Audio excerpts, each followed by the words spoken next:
There are places in the world where pirates, drug lords, armed robbers, or terrorists would kidnap you, gun you down, or slice you up without a second thought. There are places where you could burn or freeze to death before you even know what's happening to you. There are even places, if you step foot in the wrong area, you could be blown into a pink mist by an undetonated World War I munition.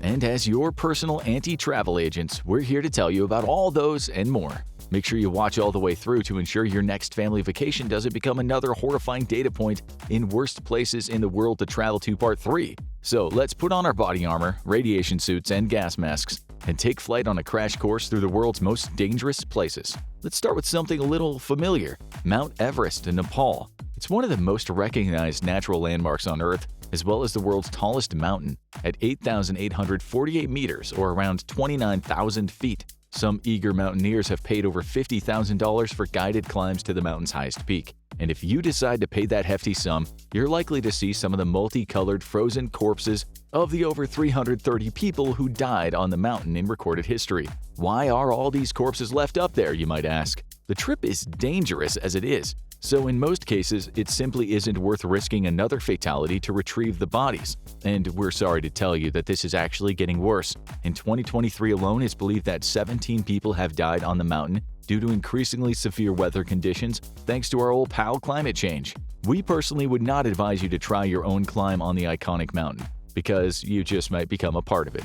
But if you're an American, fear not. You don't need to travel all the way to Nepal to die on a famous mountain. You can just make a trip to Mount Washington, USA. At just over 6,000 feet, or 1,829 meters tall, this New Hampshire behemoth has taken 160 lives since record-keeping began in 1849. What makes this scenic mountain such a deadly place to travel to? It's the site where the highest wind speed in the last 60 years was recorded, 231 miles per hour back in 1934, as well as having been recorded hitting temperatures of negative 50 degrees Fahrenheit. Fuse the two and you've got a recipe for some of the deadliest wind chill effects in the world. Couple that with its difficult terrain, and you've got an even deadlier recipe for disaster. Alright, so maybe let's get away from mountains for the sake of your safety. How about a relaxing stay beside a lake? You might even be tempted to take a dip. Well, unless the lake you're visiting is Lake Natron in Tanzania. The name natron is short for nitrocarbonatite, the scientific label for the chemical runoff from the nearby Oldonyo Lengai volcano, made from a mix of highly concentrated sodium and potassium carbonate. If you're thinking, immersing myself in water filled with those chemicals seems like a bad idea, that might be your survival instincts talking to you. During the heat of the summer, the lake's temperature can rise to 60 degrees Celsius, which can cause third-degree burns in a matter of seconds. In other words, if you fell into that lake, you'd likely be burned to death before having your corpse calcified into a horrific statue by the chemical compounds lurking within. Remember to bring your snorkel. Okay, that lake was a bad idea. Sue us. No, wait, don't actually sue us. Instead, how about we offer you a beautiful island getaway in warm, sunny Brazil? We're talking about Ilha de Queimada Grande, which is also known as Snake Island. Located 90 miles off the Sao Paulo coast, this might seem like a paradise from a distance, and you're not wrong. It is a paradise for between 2,000 to 4,000 golden lancehead vipers, the deadliest snake in the world. If you're a real reptile whisperer, then you might be able to have your herpetological dream vacation.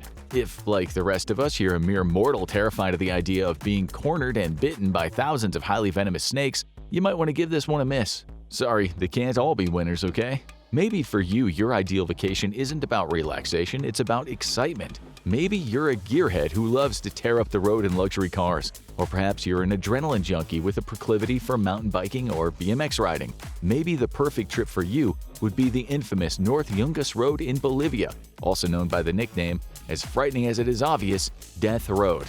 At 43 miles, 69 kilometers long, it's a winding nightmare that, prior to some modernization efforts in 1994, often killed up to 300 drivers a year. It's still been responsible for dozens of deaths in the years since. So why is North Yungas Road such a horrific death trap? That mountainside switchback is a road that isn't more than 10 feet or 3 meters wide, which is incredibly narrow compared to the 2,000-foot or over 600-meter drop off of many of its cliffs. And if a sharp corner turning off a cliff doesn't kill you, you have to contend with the fog, the landslides, and deadly cascades. This one is only for the most serious of drivers and cyclists, folks. But maybe you survive Death Road and you decide you still want to spend a little more time in beautiful scenic Bolivia. If you fancy yourself a bit of a jungle explorer, maybe you'd like to visit Madidi National Park, where your bones will likely become part of the soil forever.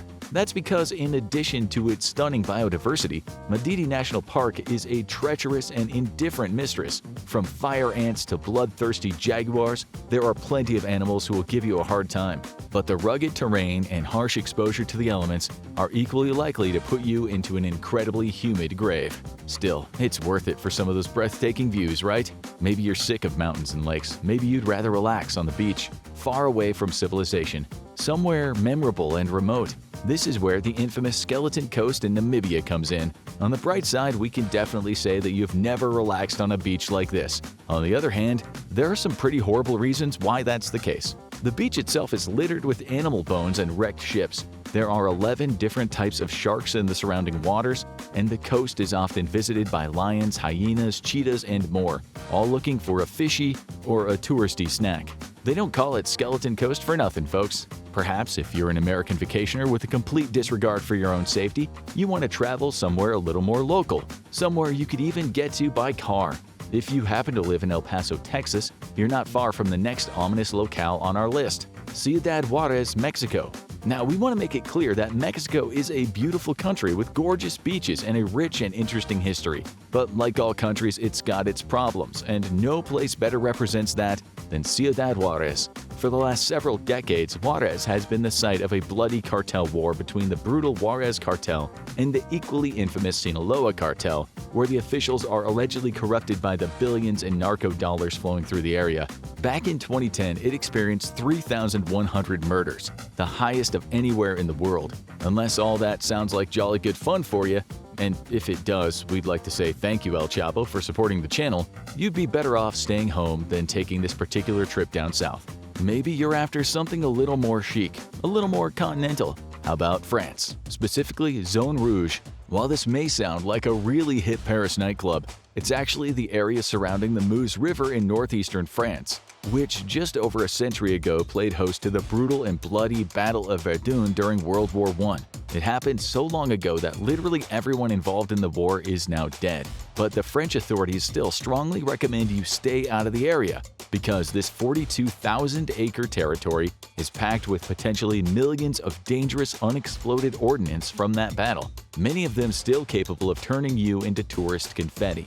Though this is still probably considered less of a faux pas than eating with the wrong fork at a fancy Parisian restaurant. Maybe you want a vacation that's really off the beaten track, somewhere with a great story and architecture you'll never forget. If that's what gets you excited, maybe you'll enjoy a stay on Runit Island, one of the many Pacific paradises along the Marshall Islands. On some vacations, you leave with memories, some with souvenirs, but you might leave Runit Island with acute radiation poisoning and several malignant tumors. That's because it's home to the Runit Dome, a site built between 1977 and 1980 to contain all the radioactive waste from America's Cold War nuclear tests. It contains 35 Olympic swimming pools worth of contaminated soil and debris, and given that the dome appears to be cracking, we personally advise that you keep a safe distance to keep the integrity of your DNA preserved. But perhaps you're not all that bothered by radiation. Maybe the thing that really bothers you is that Runit Island would be far too hot for you. If you like your vacays cool, then you're gonna love the settlement of Oymyakon in Russia. This quaint little village nestled in the frosty bosom of eastern Siberia is actually the coldest inhabited settlement on Earth. In 1924, it broke the terrifying lowest inhabited temperature record by clocking in at minus 96 degrees Fahrenheit or negative 71 degrees Celsius, which could turn you into a popsicle in minutes. It's so cold that even vodka freezes if left outside, every Russian's worst nightmare. And this close to the Arctic Circle, it is not just well below freezing, it's almost impossibly dark, with the shortest nights of the year lasting 21 hours. If you don't care about the idea of getting a tan on vacation, then maybe Oymyakon is the holiday spot for you. If that made you shiver just thinking about it, how about a warm lakeside trip? That's right, if you love waterside vacations and could go either way on the concept of being alive, we recommend a cabin on the side of Lake Nyos, Cameroon. This isn't just a scenic body of water in the delightful African nation, it's a lake with a real story behind it. Namely, in 1986, it released a giant bubble of toxic gas that spread over the surrounding area and killed 1,746 people and around 8,300 livestock. This incident, dubbed the Lake Nyos disaster, happened as a result of huge quantities of carbon dioxide from the Earth's mantle getting trapped at the bottom of the lake over the course of centuries. When a landslide in the area disturbed the lake, 1.24 million tons of carbon dioxide poured out, blanketing the area and suffocating everyone in its invisible cloud of death. Experts believe there's a non-zero chance of another calamity like this unfolding under the right circumstances. So maybe pencil a paddle in at Lake Nyos at a far, far later date. For many, one of the locations on their vacation bucket list is Australia. Sure, you might hear a lot about spiders and serial killers like Ivan Milat, who targeted backpackers and became one of their primary inspirations for the Wolf Creek horror film franchise. But it's a country with a lot to offer. Breathtaking views, world-class beaches, and unique wildlife. But you won't find any of these at the Wittenoom Ghost Town. This town was literally taken off the official maps in 2007 to avoid people visiting it, and these days you can be criminally prosecuted if you try to enter. For your own safety. Why did this little Western Australia town get abandoned? Because it was originally an asbestos mining town. You can probably put the rest together yourself. At least the Australian government is seemingly getting around to demolishing the blighted town at long last. Our next two dangerous travel locations have so much in common that you might have trouble choosing which one to not visit first. Take Monrovia, the capital city of the West African nation of Liberia. Fans of Vice documentaries probably felt a familiar twinge upon hearing that, because the Liberian Civil War was one of the most horrifying in living memory, featuring mass death, child soldiers, and a particularly violent warlord who went by the nickname General Butt Naked, who killed and cannibalized with reckless abandon. These days, the country is still sadly subject to unrest and crime, which makes it an extremely inhospitable location for tourists. The same can be said of Burkina Faso in West Africa, because man, West Africa just cannot catch a break. The tourist boards there must really have their work cut out for them. Much like Liberia, Burkina Faso is a hotbed for crime, kidnapping, and terrorism, with all English-speaking governments advising travelers stay as far away as possible.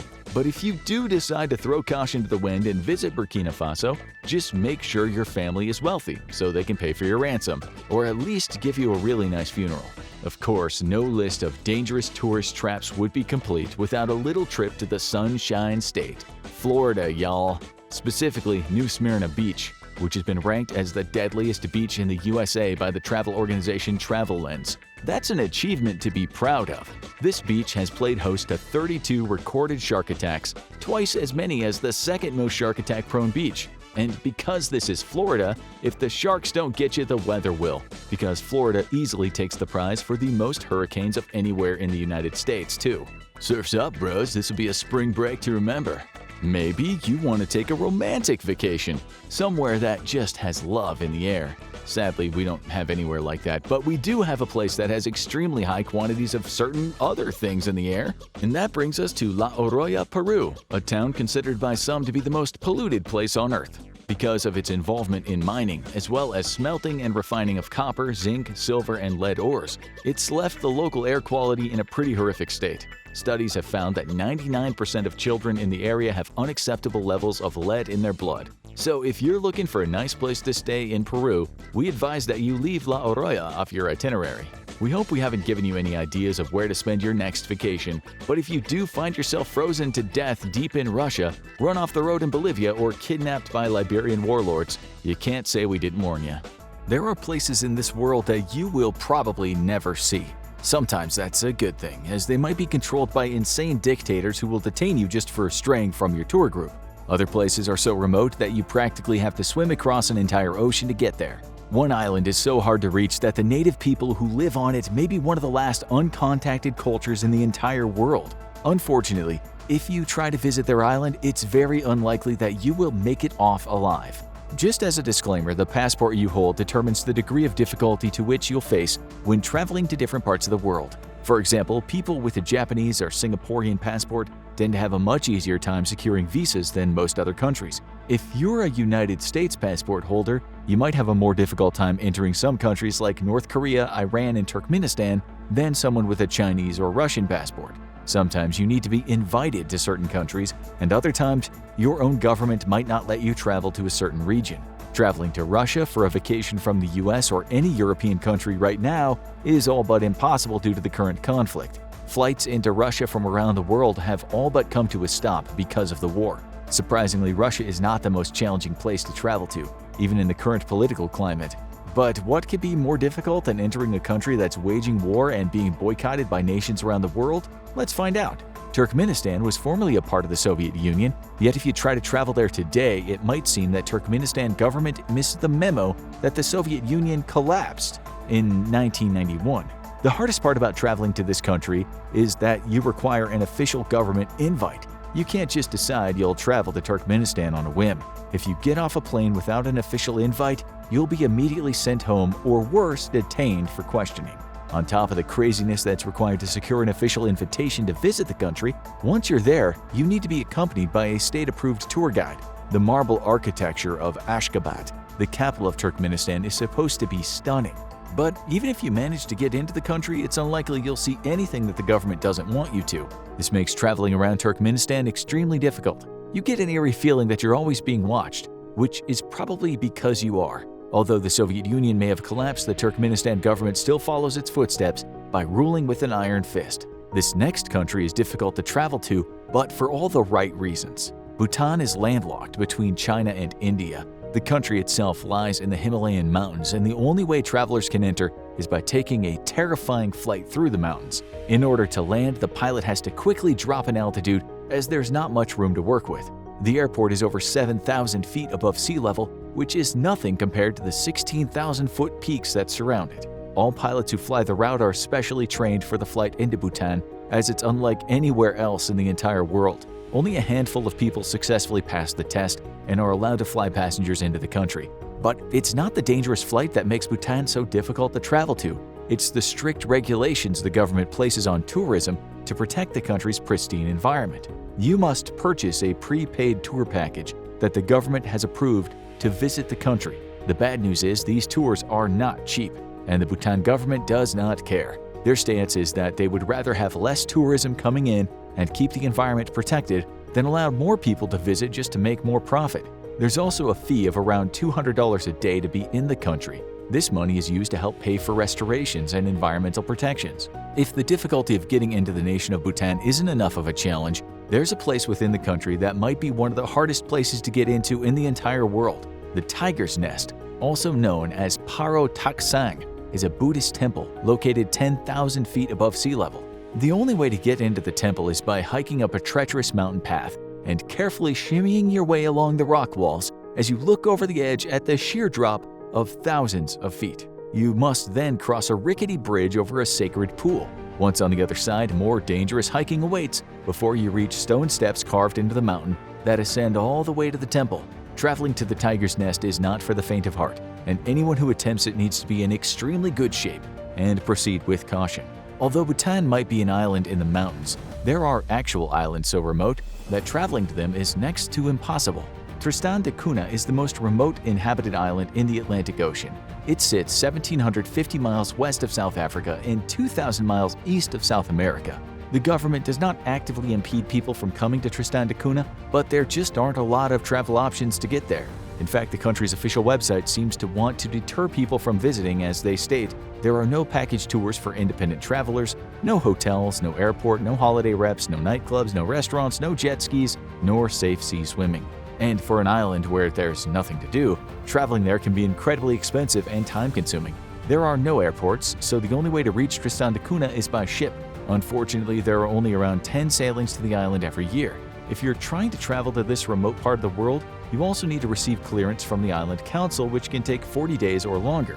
Between getting permissions, finding a ship, going to the island, booking a place on the ship, and then finding a place to stay, traveling to Tristan da Cunha is next to impossible. The next island might be tropical with white sand beaches and plenty of ocean activities, but it's just as isolated as Tristan da Cunha. On the plus side, there is an airplane that flies to it. Kiribati sits almost directly in the middle of the Pacific Ocean. Interestingly, the 30 atolls that make up this region of Micronesia cover around 1.4 million square miles, an area just over the size of India. Bonriki International Airport is on the island chain of Tarawa. The only way to get to the island is by flying from Fiji, so this makes for a very expensive trip. The price tag plus the difficulty of finding flights make Kiribati one of the hardest tropical islands to reach. Sadly, Tarawa and the rest of Kiribati might become impossible to visit soon. These islands are being consumed by the ocean as sea levels rise. In the not-so-distant future, Kiribati might need to be completely evacuated as storms wipe out the infrastructure of the country. Eventually, the entire nation will be underwater, at which point the only way to visit Kiribati will be by booking a scuba diving expedition. There is another island in the Pacific that's guarded by ancient gods sculpted from the fabric of the land. However, this does not mean it's easy to get to. Easter Island is known to the Polynesian cultures as Rapa Nui. There are over 900 statues called moai on the island that were carved from volcanic ash between 1400 and 1600 CE. Getting to the island can be difficult as only 2 flights go there each week. Travelers need to plan their entire trip around the plane schedule, otherwise they could be stuck there for quite some time. The planes leave from Chile and Tahiti but aren't always guaranteed to fly. Weather conditions or lack of passengers can both ground the aircrafts. Once on the island, there is no way off unless the planes are running. Technically, Easter Island is part of Chile, however, it's located around 2,200 miles west of the Chilean coast in the Pacific Ocean. Many people end up traveling to Easter Island to see the magnificent statues and get a glimpse of what the ancient Polynesian culture that once inhabited the island was like. However, the trip is not the easiest to make unless you plan appropriately and are willing to spend a long time on airplanes. Oppressive regimes requiring travelers to be part of a tour group to visit their country seems to be the norm. Traveling solo is almost impossible if you plan on visiting this next country. Iran is currently categorized as a level 4 risk for travelers from the US by the Department of State's Bureau of Consular Affairs. This means the US government recommends not traveling there at all. Both the US and Iranian governments will try to make visiting the other as difficult as possible for you. When Donald Trump was president and implemented the travel ban on Iranians into the US, Iran did the same for Americans.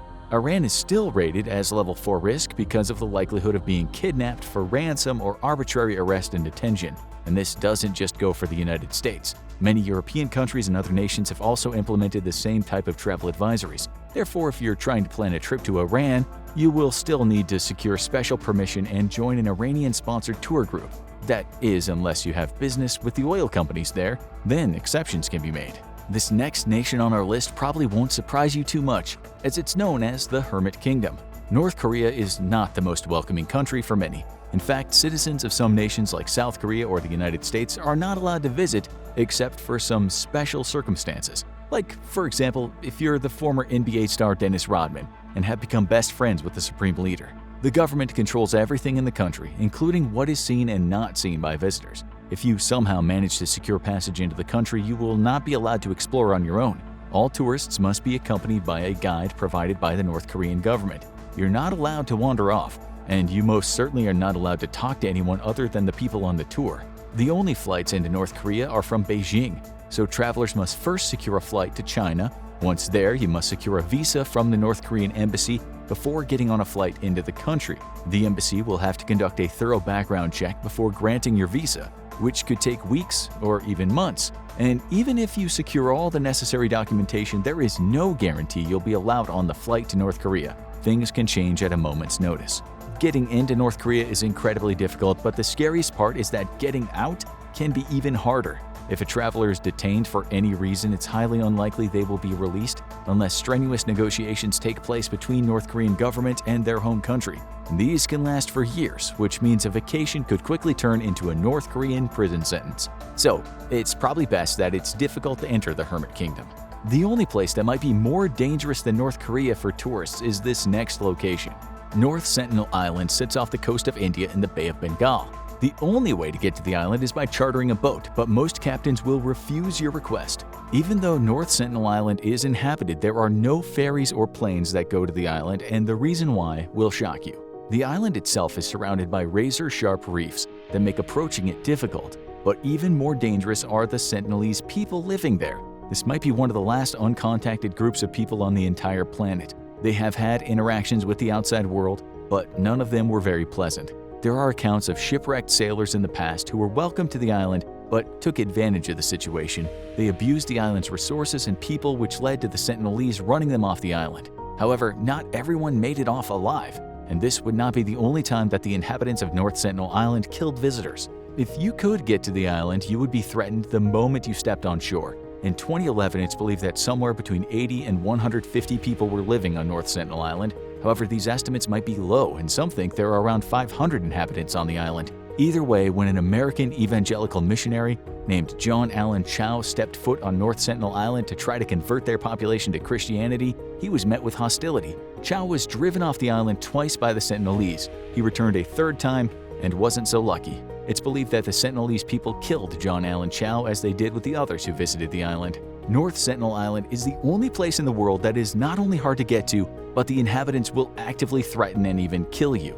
This is why it may be the most difficult place to travel to on the entire planet. Other parts of the world are just as difficult to get to as North Sentinel Island, but you don't have to worry about the people living there trying to murder you. Take Machu Picchu, for instance. This ancient Inca settlement high in the Andes Mountains of Peru is a bucket list destination for many. However, most people go their whole lives without ever setting foot within its crumbling walls. There are a couple of reasons Machu Picchu is so difficult to visit. The main one is there is a limit to the number of people who can see the site each day. This is because every tourist who steps foot on the ancient ruins is inadvertently destroying them. The Peruvian government and UNESCO restrict the number of visitors to Machu Picchu to around 2,500 per day, but only 500 people can be on the Inca Trail at any given time to protect its integrity. The hike to the ruins is around 26 miles, and many people suffer from altitude sickness as they make their ascent to the ruins. This makes Machu Picchu incredibly difficult to reach if you're not in decent shape and don't have a good guide. There's a train that goes up to the ruins, but that's expensive, and no matter how you get there, you have to be one of the 2,500 people with special permission to see the ancient site that day. Now, there's a place in Arizona that makes Machu Picchu's daily permit count seem immense. The Wave is a sandstone rock formation that literally looks like a wave. However, only a select few ever get the opportunity to walk through this natural wonder.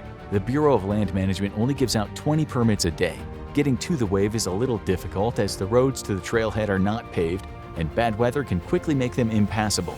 But it's not the location or even the 6.2-mile hike that makes the Wave one of the most difficult places to visit. It's winning the lottery system to secure a reservation that keeps most tourists from visiting the spot. The Lost City in Colombia, on the other hand, might be the most difficult trek you can take to reach a destination. There's no limit to the number of people who can visit the site each year, but its remoteness and the brutal landscape of the Amazon jungle keeps tourists out. Ciudad Perdida, or the Lost City, rises out of the jungles of Colombia and takes 3 to 6 days to reach by hiking. This is the only way to reach the site, as there are no roads and it sits too deep in the jungle to allow planes or helicopters to land. The Lost City was built around 800 CE by the Tairona people. The hike itself is incredibly difficult as the path that leads to it winds through some of the densest rainforests in the entire world. At any point throughout the year, constant downpours can wash out the path and cause it to become impassable. If all goes according to plan, the weather will hold up, but there are still a plethora of poisonous snakes, spiders, and other animals that could kill you along the way. Even after reaching Ciudad Perdida, you need to make the return trip to civilization. This is just as difficult, if not more difficult, than the journey there, as you'll be exhausted. Very few people make the trip to the Lost City, and it would be impossible to get there without a guide. The environment and remoteness of the site make it one of the most difficult places to travel to in the world. If you thought it was hard to get to the previous locations, you haven't seen anything yet. The next few places are so difficult to get to that only a handful of people can say they've successfully managed to visit them. Bear Island sits 400 miles off the northern coast of Europe at the edge of the Arctic. The only way to get to the island is by hitching a ride aboard a Norwegian Polar Institute vessel or by chartering a boat. But since the island is in a remote area of the northern Atlantic, this can be incredibly hard to do and very expensive. However, if you are able to secure passage to the island, you won't be able to stay very long. Bear Island is a natural reserve that has almost no precipitation and is surrounded by rocky cliffs. On top of that, many tourists are deterred from visiting the island as there's a nuclear submarine wreck nearby that's at risk of leaking radioactive material into the surrounding water. Traveling to a barren island in the Arctic is difficult, but getting to one of the most isolated islands in the Antarctic is even harder. Bouvet is about 1,000 miles from Antarctica. It's uninhabited due to its sheer remoteness and difficulty to get to. The entire island is almost completely covered by a glacier year-round, and in the winter, the waters around the island are shielded by pack ice. This makes Bouvet almost impossible to reach, and even if you do make it to the island, there is no practical way of actually getting onto it to explore the landscape. Bouvet Island is also a natural preserve that is under the watch of the Norwegian government. If you want to investigate the island, you need to have a good reason, which is cleared by the Norwegian officials. Otherwise, you could be detained as your boat approaches Bouvet. If you manage to secure permission, the best way to get on the island would be to board a research vessel and endure a long, perilous journey. Once within distance, you would need to fly aboard a helicopter that would drop you off on top of the barren glacier. There isn't much to do other than conduct studies of the Antarctic climate and its geological processes. It would be an expensive and dangerous vacation just to stand on top of a lot of snow and ice. That's why only a handful of people have ever been on Bouvet Island, and this doesn't seem like it'll be changing anytime soon. This next place isn't as remote as the other islands, but it's rarely visited for one particular reason.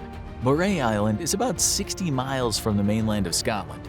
The island itself looks beautiful from afar, but as you approach, you quickly realize that any ambitions to step foot on that island could cost you your life. Moray is a Scottish World Heritage Site, meaning that even if you could get to the island, you would need special permission from the Scottish government to visit it. These requests are almost always denied, to not only preserve the island, but people's safety. It's the jagged shoreline and intense swell that makes landing on Moray so difficult. Even if you are able to secure permission to step foot on the island, you might be waiting for days or even weeks for the sea and weather to cooperate. Boats that get too close to Moray when the conditions aren't right find themselves smashed into the side of the sharp rocks that make up the coastline and sinking to the bottom of the Atlantic. It's estimated that more people have summited Mount Everest than have reached Moray Island since the 1950s. This just puts into perspective how difficult the remote island is to visit. In 2019, there were 25,000 terrorism-related fatalities in the world. Sooner or later, you may become one of those fatalities, unless you learn how to survive a terrorist attack. Know before you go. The best way to survive a terrorist attack is a lot like surviving a gunshot wound. You don't get shot in the first place. Terrorism may still be a hot buzzword in the US, but the fact is the United States is one of the safest nations in the world when it comes to terrorism. That's not to say the US hasn't suffered. When it's been hit big. But there's no need to fear a terrorist hiding around every corner. In fact, you're far more likely to end up in the middle of a terrorist attack if you live in Europe, where multiple ongoing religious and ethnic conflicts continue to this day. Plus, it's a lot easier and cheaper for the type of terrorists Americans are afraid of to simply attack Europe instead. However, the nations with the highest number of terrorist attacks in 2019 were Afghanistan, Syria, and India. Figures for the last 2 years haven't been completely vetted. Afghanistan and Syria are perhaps not surprises. They are, after all, largely active and ongoing war zones. But you may be surprised to learn that India faces a very wide range of terror groups, from Islamic jihadists to separatists and revolutionaries trying to topple the government altogether. To make matters worse, next-door neighbor Pakistan is well known to have aided terrorists in India through the use of its intelligence agencies. A good way to survive a terrorist attack is to control where you travel to. The US State Department has a list updated daily of nations it doesn't recommend travel to, and the reasons why. If you have any questions, simply phone a friendly State Department official for clarification. For example, which areas of India should you specifically avoid? Don't be conspicuous. You're at your greatest threat of being involved in a terrorist attack if you're traveling overseas. In that case, you may inadvertently be caught up in the midst of a planned attack, or you could be the specific target of a terrorist attack. The world is overwhelmingly a friendly place, but Westerners are at an increased risk when traveling to certain areas of the world. You can largely thank colonialism and interventionism for that fact, but either way, it would probably be best to avoid being very conspicuous. Don't draw unnecessary attention to yourself when out in public, and by all means avoid deliberately making yourself a target by the clothing you're wearing.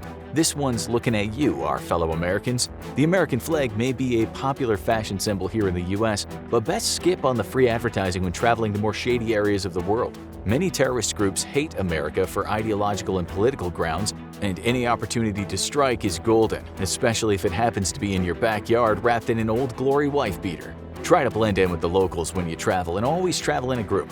Avoid ever being left alone in a situation, and if worse comes to worse, tell people you're Canadian. We're not kidding, this is very common advice in the counter-terrorism world. About the worst thing most terrorists are mad at Canada is about being America's top hat. Know when to cooperate, know when to fight. A terrorist attack could be a variety of different natures, but one attack you might experience is an attempted kidnapping. Terrorists commonly carry out kidnapping attacks for one of two reasons. ransom, and seizing high propaganda value individuals for ceremonial execution. Throughout much of the 60s through the 80s, Americans were still quite the prize for South American terrorist groups. But today, even terrorists who may not be ideological or political enemies of the US may snatch an American for one reason. Americans are typically a good ransom, or of great value in attracting international attention. Nothing grabs international headlines quite like 2 Americans taken hostage in, and that media attention can be one great benefit to a terrorist group looking for drawing attention to its cause. In this case, cooperation with your abductors is the best way to survive a terrorist attack. The United States government will not pay a ransom for a kidnapped citizen, so that won't encourage further terror attacks. However, many private groups and even some companies will happily pay out a ransom, and terrorists know this. You may also simply be an object of attention for a group looking to cash in on some big international recognition. Either way, you're worth something alive, and cooperation with the angry men holding guns is the best way you stay alive. However, some terrorist groups such as ISIS and Al-Qaeda routinely take victims for propaganda value, and it never ends pretty. Throughout the 2000s until 2 or 3 years ago, ISIS and Al-Qaeda popularized production of ceremonial executions of Western citizens. These videos have an extraordinary value in recruiting new members, as well as legitimizing a movement or ideology. In this case, your best bet would be to resist as much as possible, as otherwise the ending will be quite grim for you. If you're going to get your ticket punched anyway, might as well risk having it punched in an escape attempt. Be aware. If, however, you are a victim of a more kinetic attack, it can help to first be aware of when exactly you might be a victim of said attack. Terrorists pursuing more kinetic forms of terrorism will look for targets with the greatest propaganda value, which means either the most victims or most economic damage inflicted. These targets can include things such as crowded markets, government buildings, concerts, rallies, and high-value corporate interests. By being aware of where you are and where you'll be throughout your day, you can dramatically lessen the chance of even being in a terrorist attack. If overseas, try and learn the local schedule and hit up markets and other normally crowded areas in non-peak hours. The smaller crowd, the less a chance of terrorists going to be thinking it's a valuable target. Terrorism is after a high-risk operation, and one you only undertake once in many cases. Better to strike when you're going to get the most bang for your buck. Being near or inside government buildings is also something to actively avoid, especially if said buildings are embassies to nations with well-known terrorist enemies. Try and limit your time spent around these and buildings that house high-value corporate interests. Anything from new processing plants to corporate or even regional headquarters represent a high financial and human loss to a company or nation in the eyes of a terrorist and can be a tempting target. If forced to be in a crowded area, try and always keep an eye toward the nearest exit and an additional backup exit just in case. Knowing where to go and how far to get there can give you a huge leg up in the immediate aftermath of a kinetic incident. Situational awareness could also help you predict from where an attack might take place. In a crowded area, for instance, an attacker would seek to maximize casualties and thus move to the center of a crowd in case of an explosive attack, or to shut off avenues of exit, thus forcing panicking individuals into narrower funnels in case of a gunman attack. Being aware also means being aware of the individuals around you. Is someone wearing a heavy jacket even though it's very hot outside? That could mean the individual is attempting to hide something such as explosives or guns. Look for irregularities in the patterns of a crowd, and like a good comedian, learn to read a room. Get to safety. In the event of an attack, your first priority should be to get to immediate safety. Before you try to treat any wounds or look for missing group members, you should first get to a place safe from an ongoing attack or secondary threats. An explosive attack, after all, could still set off secondary dangers that are still deadly. Building collapses or secondary fires could both pose a risk of death. It does you no good to escape the primary attack only to be caught in the secondary effect. In case of an attack, it's very likely you'll have to apply first aid either to yourself or to a companion. Getting to safety first should trump even treating an obviously mortal wound. Otherwise, the end is likely the same. Only once safety has been guaranteed should the focus be on carrying out first aid. No first aid.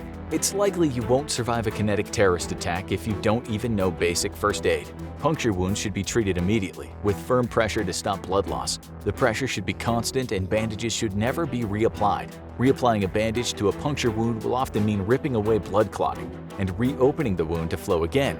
If a bandage becomes soaked or doesn't seem to be very absorbent, simply add additional bandaging over the old. If an object is embedded in you, you should not remove it unless it's somehow impeding you from immediately getting to safety. As long as the object remains impaled in you, it's also sealing the wound. Pulling it out now would only leave you with a massive hole in your body, leaking a lot of blood. Simply apply bandaging around the site where the object is impaling you. and take great care to make sure the object remains immobilized so it doesn't cause even greater damage. A sucking chest wound can occur from penetration of the chest cavity and the collapse of one or both lungs, and is often characterized by pink or reddish frothing of blood. It's important to attempt to form an airtight seal over the wound. A credit card can be an excellent tool in helping create said seal. Then apply continuous pressure to the wound after wrapping with a bandage. If a credit card isn't available, plastic of any kind, such as from bags or even tape, can make for a good seal. And ideally, you'd be using the cleanest plastic you can find. Don't forget to check for an exit wound and seal that one as well. Then ensure no air enters the wound while you minimize bleeding. Then you want to lay the victim on their side as they attempt to exhale as much excess air as possible. If this makes it more difficult for them to breathe, however, don't move them. If you must treat burns, make sure to quickly and immediately remove any restrictive items such as jewelry or belts, as burn areas can swell quickly. Contrary to instinct, you want to actually avoid simply pouring water over a burn area. If large enough, it can lead to hypothermia. It can also contaminate a burn area and pose future infection risk. Simply cover in a clean, damp bandage. Avoid using pressure unless there is serious accompanying bleeding in the same area. As with most wounds, you want to elevate the wounded area so it's above the heart. This will make it more difficult to pump blood to the affected area, lessening the bleeding at the wound site. More serious injuries can be outright amputations or extremely severe bleeding and require more immediate and aggressive attention. If bleeding can't be slowed or stopped, or if a limb is partly or fully amputated, you want to immediately apply a tourniquet. You can make a simple and effective tourniquet with a belt, or if you have access to rope or a thick string, you can also make one with the help of a stick. Simply wrap the rope or string around the stick after wrapping the victim's limb, and then twist the stick to tighten. The aim of a tourniquet is to simply apply mechanical pressure and stop the bleeding, and can be very effective in the case of severe bleeds that can't be stopped or slowed through pressure. However you make your tourniquet, the goal is to wrap it around the affected limb and then apply as much pressure as you can to cinch off the bleeding. You should never reapply a tourniquet.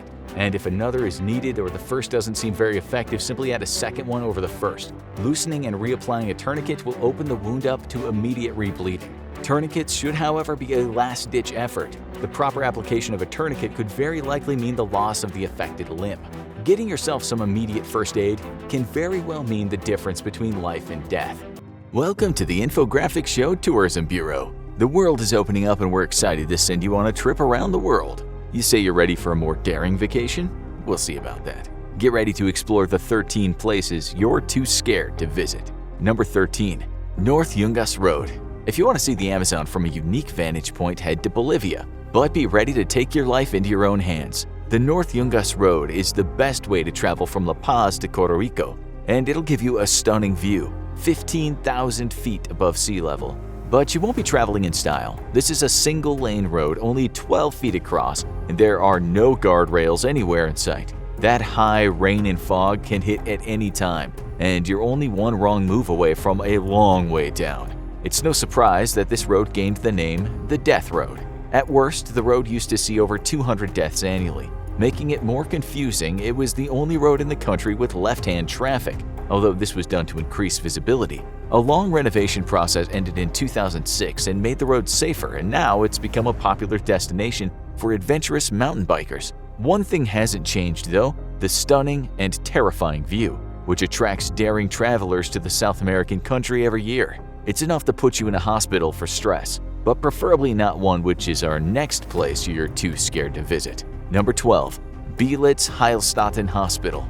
Belitz is a sleepy town in Brandenburg, Germany, mostly known for growing some of the world's best white asparagus. Hardly scary unless you're a picky eater.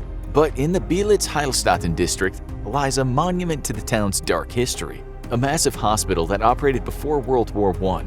It served as both a military hospital and a tuberculosis sanatorium. It was occupied by the Red Army after World War II, but is most notorious for hosting a recuperating soldier during World War I, a soldier by the name of Adolf Hitler. Following the Soviet occupation, the complex was revamped, but it's mostly abandoned today. Its notorious surgical and psychiatric wards have fallen into disrepair, with nature and vandalism turning them into ghost towns. You can wander around the abandoned rooms filled with rusty beds and broken-down medical equipment and wonder which ghosts of the bloodiest wars in human history are watching. This next site offers a stunning view into oblivion.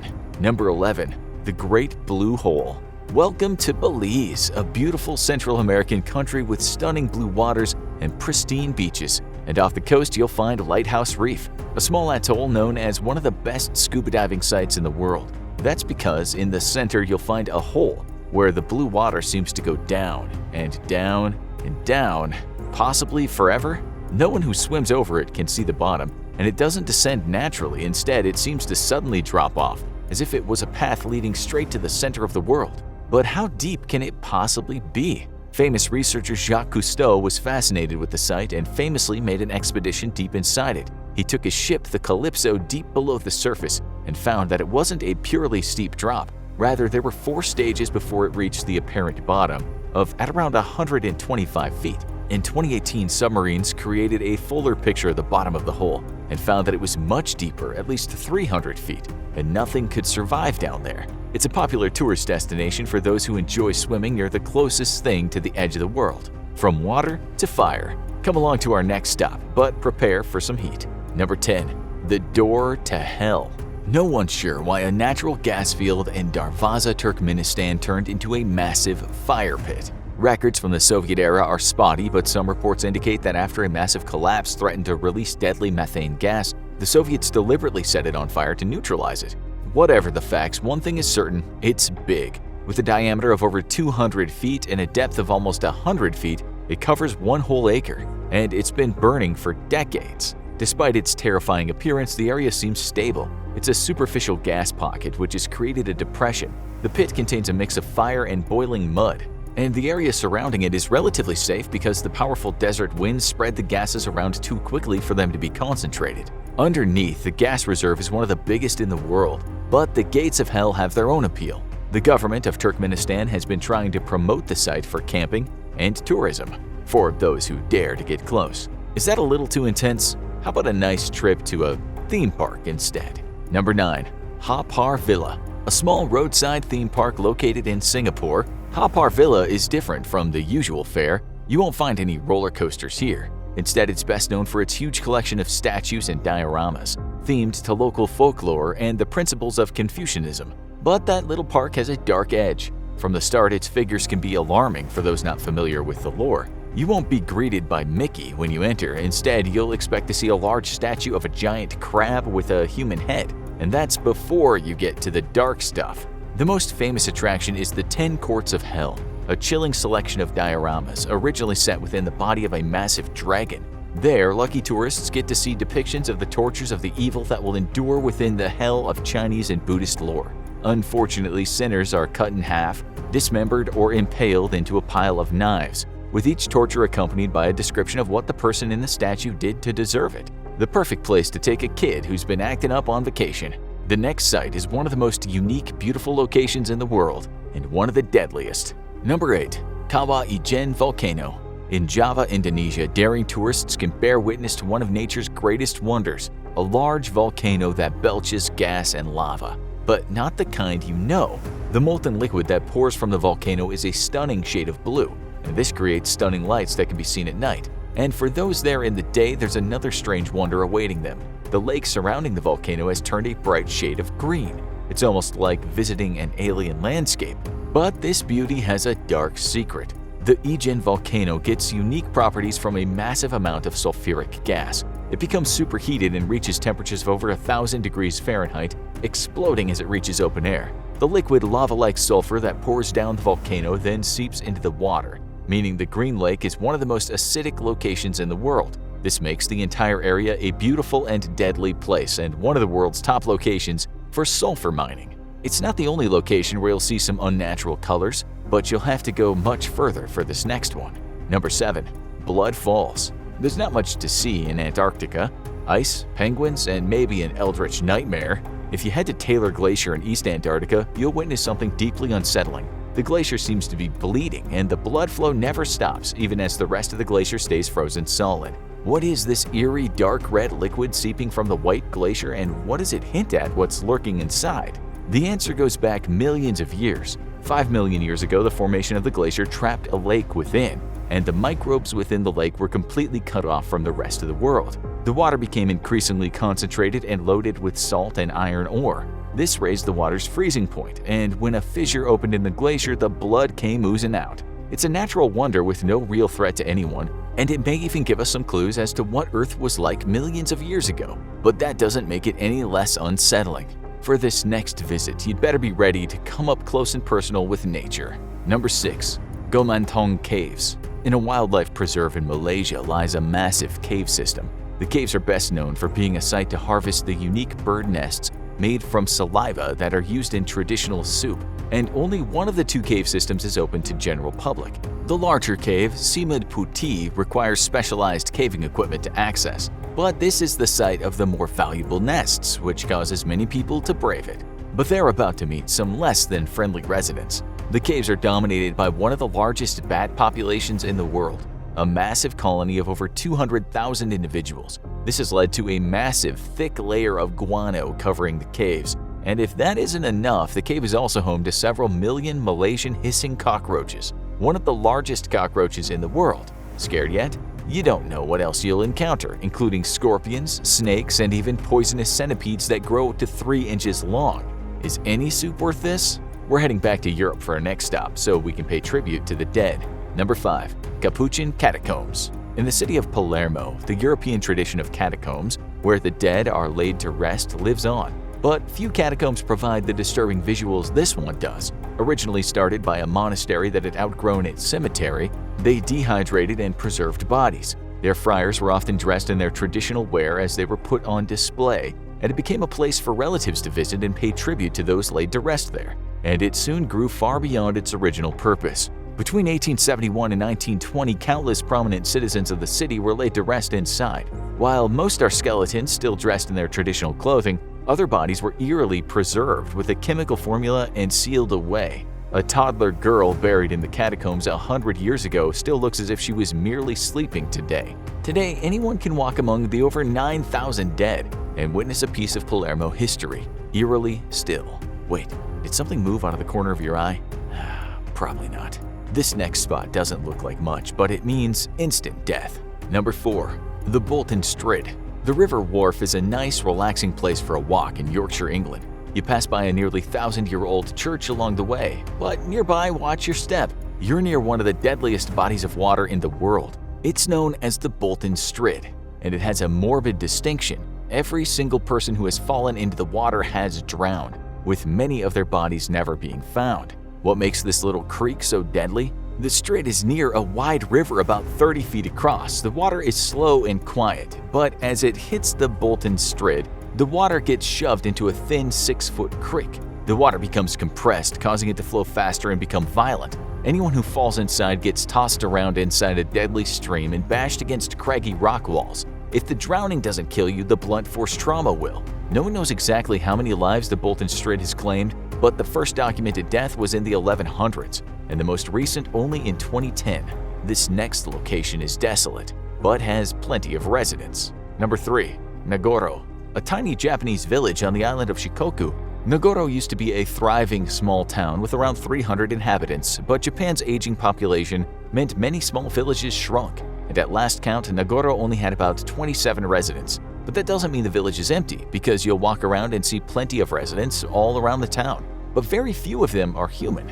In the early 2000s, a woman moved back to the village to care for her aging father and made a doll in his likeness. This turned into a hobby, and she designed over 400 dolls and placed them around the village. The village no longer has a school because it doesn't have enough children, but the empty schoolhouse is still full of dolls. Wherever you go, the dolls are waiting. Why don't you pay them a visit? This town's population is dwindling too, but for a very different reason.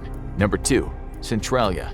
In 1962, Centralia, Pennsylvania was a mining town in decline, but it was in late 1962 that the town's fate was sealed, when an attempt to burn waste in a dump leaked into the coal tunnels below. This created a massive underground fire, one that burns to this day. Sinkholes started erupting around town, and the gas that came out of the pumps was abnormally hot. The condition of the town deteriorated to the point that most of the residents moved out, and eventually the state invoked eminent domain to shutter the town for good.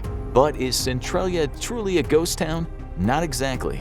Visiting the town today is an eerie sight. The road is cracked and filled with graffiti. Buildings are abandoned, smoke can still be seen from the subterranean fires, and it's estimated they may burn for another 250 years. But Centralia isn't totally abandoned. 7 residents still remain, aging in place under an agreement that'll turn the property over to the state when they die. But this is one ghost town that isn't looking for visitors. But if you want to find the creepiest place in the world, you have to go to the site of one of history's greatest disasters. Number 1. Pripyat. How does an entire city disappear?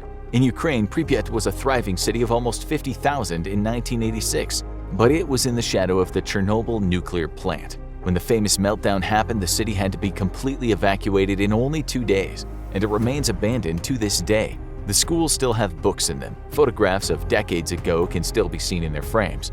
But if you want to visit Pripyat's most famous sites, they're still waiting for you, just a little more rusted. Pripyat was home to an amusement park complete with a towering Ferris wheel. It still stands today, its yellow cars looking like they could start moving again at any moment. As the years passed, the forest around the abandoned city grew, and Pripyat became a disaster for adventurous travelers. But it may be getting more soon, because a TV series about the Chernobyl disaster made Pripyat even more famous, and it's now an official tourist attraction. Tourists from hell. We know the type. The girl who gets drunk and then throws up on an ancient monument. The guy who screams in English, "Speak English!" to a local who doesn't speak the language. And any and all bachelor and bachelorette parties that go abroad. There are many tourists from hell, but none of them can hold a candle to today's subject, a tourist who hit the road to kill other tourists. That's right, this is the strange story of John Martin Scripps, a man who took vacations to kill people. John Martin Scripps was born in 1959 in Letchworth, Hertfordshire, the most UK-sounding name we've ever heard. He grew up traveling frequently, often with his father, who was a truck driver. When Scripps was 9, his father committed suicide, though, and things understandably started to go downhill from there. Scripps eventually dropped out of school as a teenager and started traveling the world, doing odd jobs here and there to stay afloat financially. He was, in some ways, the original nomadic traveler influencer, except his vacations featured less flowy dresses and photoshopped Instagram pics and more felonies. He was first found guilty of a crime in May of 1974 when he was just 15. Scripps was charged with burglary, but since he was a minor, he was given a conditional discharge. This meant he would only be imprisoned if he committed another crime in the following 12-month period. Scripps, clearly playing chicken with the justice system, would proceed to commit 3 more thefts in the next 2 years. For the rest of his non-incarcerated life, Scripps lived the life of a vagabond. He roamed around the world and even ended up getting married to a local girl from Cancun when he was just 21 years old. His wife, Maria Pilar Arianos, joined him on the road, and they lived the #van life for 2 years, up until Scripps, unable to stay away from a good crime, was sentenced to 3 years in jail for theft, burglary, and resisting arrest. This broke up the happy wandering couple, as Maria apparently preferred a husband who wasn't in prison. When Scripps was released, he still had his travel bug, in addition to a good old solid knowledge of criminal activities. So what more logical way to support his wanderlust than trafficking heroin between Asia and Europe? Unfortunately, Scripps had once again conveniently ignored the fact that things like trafficking drugs will get you, that's right, arrested. He was searched in Heathrow Airport and found to be carrying way too much heroin for airport security's liking. After his stash was found, Scripps was thrown in jail in various places around the UK. Scripps then managed to escape twice during home leave, when he got to leave prison, visit home, and was expected to return when his time was up. Who could have seen that coming? His own mother told prison authorities, "The Home Office have buried their head in the sand over this. They know full well that if they had done what I told them, none of this would have ever happened. I begged them not to let him go."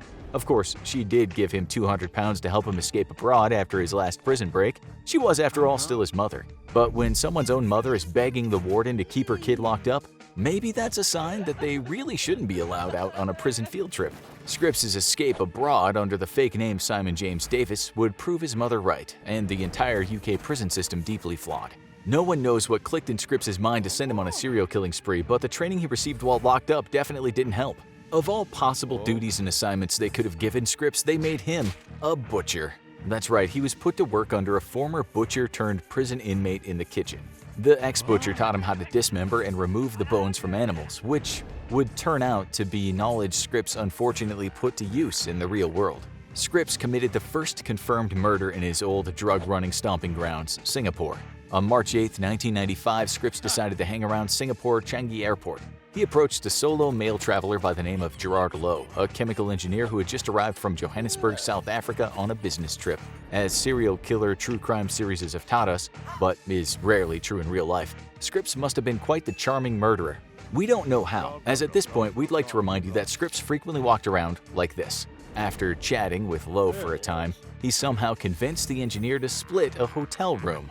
Just a quick PSA here from us at the Infographic Show. Please do not book hotel rooms with random strangers that approach you at airports. It seldom ends well. The two men booked a room at Riverview Hotel. The next day, on March 9th, Scripps went down to the front desk to request that Lowe's name be taken off the reservation. Why? Scripps said he had kicked Lowe out due to his being a homosexual. The actual reason Scripps requested the name removal was quite different. See, the previous night, Scripps had immobilized Lowe with an electroshock weapon, killed him with hammer strikes to the head, and then proceeded to cut him up in the hotel room bathroom. We told you he'd soon be using those butcher skills. This technically means Scripps and Lowe weren't sharing the room or reservation anymore, as Lowe was in pieces. However, Scripps apparently needed a couple days for disposal, cleanup, and perhaps just to gloat in the room where he'd committed a horrific murder, because Scripps didn't check out until 2 days later on March 11th. On March 13th, some very unlucky passerby walking close to the Clifford Pier found a plastic bag. The nauseating sight that awaited them when they opened the bag was a pair of human legs cut off at the knees. Authorities would also eventually find a pair of thighs and a torso, though never the rest of the victim. Since Lowe's wife filed a missing persons report for him after not hearing from her husband for a few days and not seeing him return on his scheduled flight back, they connected the dots and the body to Gerard Lowe. Scripps would go on to make this strange way of approaching and killing victims his own personal MO. Not even a week would pass until his next murder. Scripps' next stop was in Thailand. Though most people go for the food, the beaches, and the full moon parties, Scripps decided to partake in a little recreational homicide instead. This time, he didn't even wait to get to the airport. He met Sheila Mae Demude and her son Darren John Demude, Canadian citizens, on the plane to Phuket. He befriended them during the flight, and when he found out that they were staying at Nilly's Marina Inn on Patong Beach, surprise, he was going to the same hotel, staying in the room next to theirs, in fact. On March 16, the Demudes woke up in this beachfront paradise, ate an early breakfast, and were never seen again. At around 11 a.m. the same day, Scripps went down to the reception to ask to be switched to the Demudes' room as they had left unexpectedly, and he would take care of their bill. Inexplicably, the receptionist made this switch without checking if the Demudes were in fact still there, or even alive. True to form, Scripps hung around the hotel in Thailand for a few days, finally departing on March 19th. Most criminals immediately flee the scene of a murder, but not Scripps. He apparently needed some downtime right after killing people. Right after he left, authorities found the skulls of the Demudes in an old tin mine and various body parts belonging to Sheila Demude a few days later on the Bon Nai Trang Road, 6 miles away. Those 3 murders are Scripps' confirmed kills, the ones he was eventually charged with in the Singapore courts. However, police suspect that those are far from his only murders. London-based financial advisor Timothy McDowell was on vacation on an island off Belize in the early months of 1995 when he made the mistake of teaming up with a new travel buddy to take scuba diving lessons. We'll let you guess who his new friend was. Though McDowell was, surprise surprise, never heard from again, his bank account was suspiciously active, specifically with a £21,000 transfer to an account in San Francisco held by Scripps. McDowell's body parts weren't found for months, and by that time Scripps was already in Changi prison for his other murders. He refused to cooperate with Scotland Yard, so detectives never got to the bottom of McDowell's murder. Accountant William Shackle also had the unfortunate luck to run into Scripps while on vacation in Cancun, Mexico. Once again, Scripps was never officially found guilty for his murder, but he was in Cancun at the time, and Shackle disappeared right after 4,000 pounds of his traveler's checks were cashed. Scripps also used Gerard Lowe's credit card to withdraw large sums of money, so the motives for the homicide seemed at least partly financial. Eventually, as one might expect after he committed multiple homicides and then hung around his victims' hotel rooms for days, using their credit cards and transferring money from their account, Scripps was caught. Police apprehended him on March 19, 1995, as he arrived at Changi Airport in Singapore. Helpfully for the local police, Scripps was carrying an incredible mountain of evidence against him. His possessions included 2 British passports issued to Simon Davis, his alias, and perhaps more damningly, Sheila Demude's and Gerard Lowe's credit cards, and the 2 Canadian passports of Sheila and Darren Demude, and Lowe's South African passport. To further cement the case against him, Scripps was also carrying his murder weapons, a 3.3-pound hammer, a Z-Force 3 electroshock weapon to immobilize his victims, a can of mace, handcuffs, thumb cuffs, foldable knives, and Swiss Army knives. Meanwhile, last time you went through TSA, they took away your moisturizer and nail clipper. After Scripps' arrest, a district court decided that there was more than enough evidence to proceed with a murder trial. In addition to Scripps having conveniently carried all the evidence against him on his person, 39 witnesses also provided testimony placing him with Gerard Lowe. It may be obvious at this point, but Scripps had very little wiggle room to escape a conviction. He tried to present a self-defense case, stating that Lowe had made homosexual advances toward him in the hotel bed, and when Scripps declined them, Lowe had initially thrown the hammer at him, after which Scripps retaliated by striking a blow to Lowe. He further stated, "I may have worked in the butchery, but cutting up a human body is another thing." To no one's surprise, that statement about cutting up humans feeling different than cutting up meat didn't really convince the jury of his innocence, as Scripps was clearly hoping it would. The Singapore court sentenced him to death by hanging, and though Scripps' mother protested the sentence, no other activists or groups jumped in to defend him. And the British government, clearly not wanting to be associated with Scripps, declined to make a plea for clemency. On April 19, 1996, just over a year after his traveling killing spree, John Martin Scripps was hanged in Singapore's Changi prison. This made Scripps the first Briton to be executed in Singapore since its 1959 independence from colonial rule. Though Scripps was executed for Lowe's murder, the police investigating the Mudes homicides closed the file on the day of his execution, deciding that the case was effectively finished. To this day, authorities around the world and even Scripps' ex-wife Maria remain unsure as to just how many travelers may have fallen victim to the serial killer's predations. After learning the story of the tourist from hell serial killer, hopefully you don't feel as annoyed at your hostile bunkmate snoring loudly 3 feet away from you. Remember, there are much worse tourists out there. With mass vaccine rollout going quite fast in the US, UAE, Israel, UK, and select other parts of the world, aka rich countries, many people in these nations see an end in sight to the current pandemic. One of the first things people can't wait to get back to is travel. After all, most people put international travel plans on hold since the first lockdown. However, if you live in one of the countries with a fast vaccine rollout and are planning an immediate trip out after vaccination and herd immunity in your country, make sure to delay travel to some destinations. These include India, an incredible country full of culture, historic sites, amazing food, and landscapes. India is high on many travelers' bucket lists. Unfortunately, India is also currently going through a huge crisis in its healthcare system because of a huge surge of COVID-19. The virus has overflowed Indian hospitals to the point where oxygen delivery systems in New Delhi and other major Indian cities collapsed. Worst of all, many local health experts point out that even the shocking amount of COVID hospitalizations and deaths is likely undercounted. Rural Indian citizens or those living in the huge slums outside the central cities are unlikely to have access to healthcare.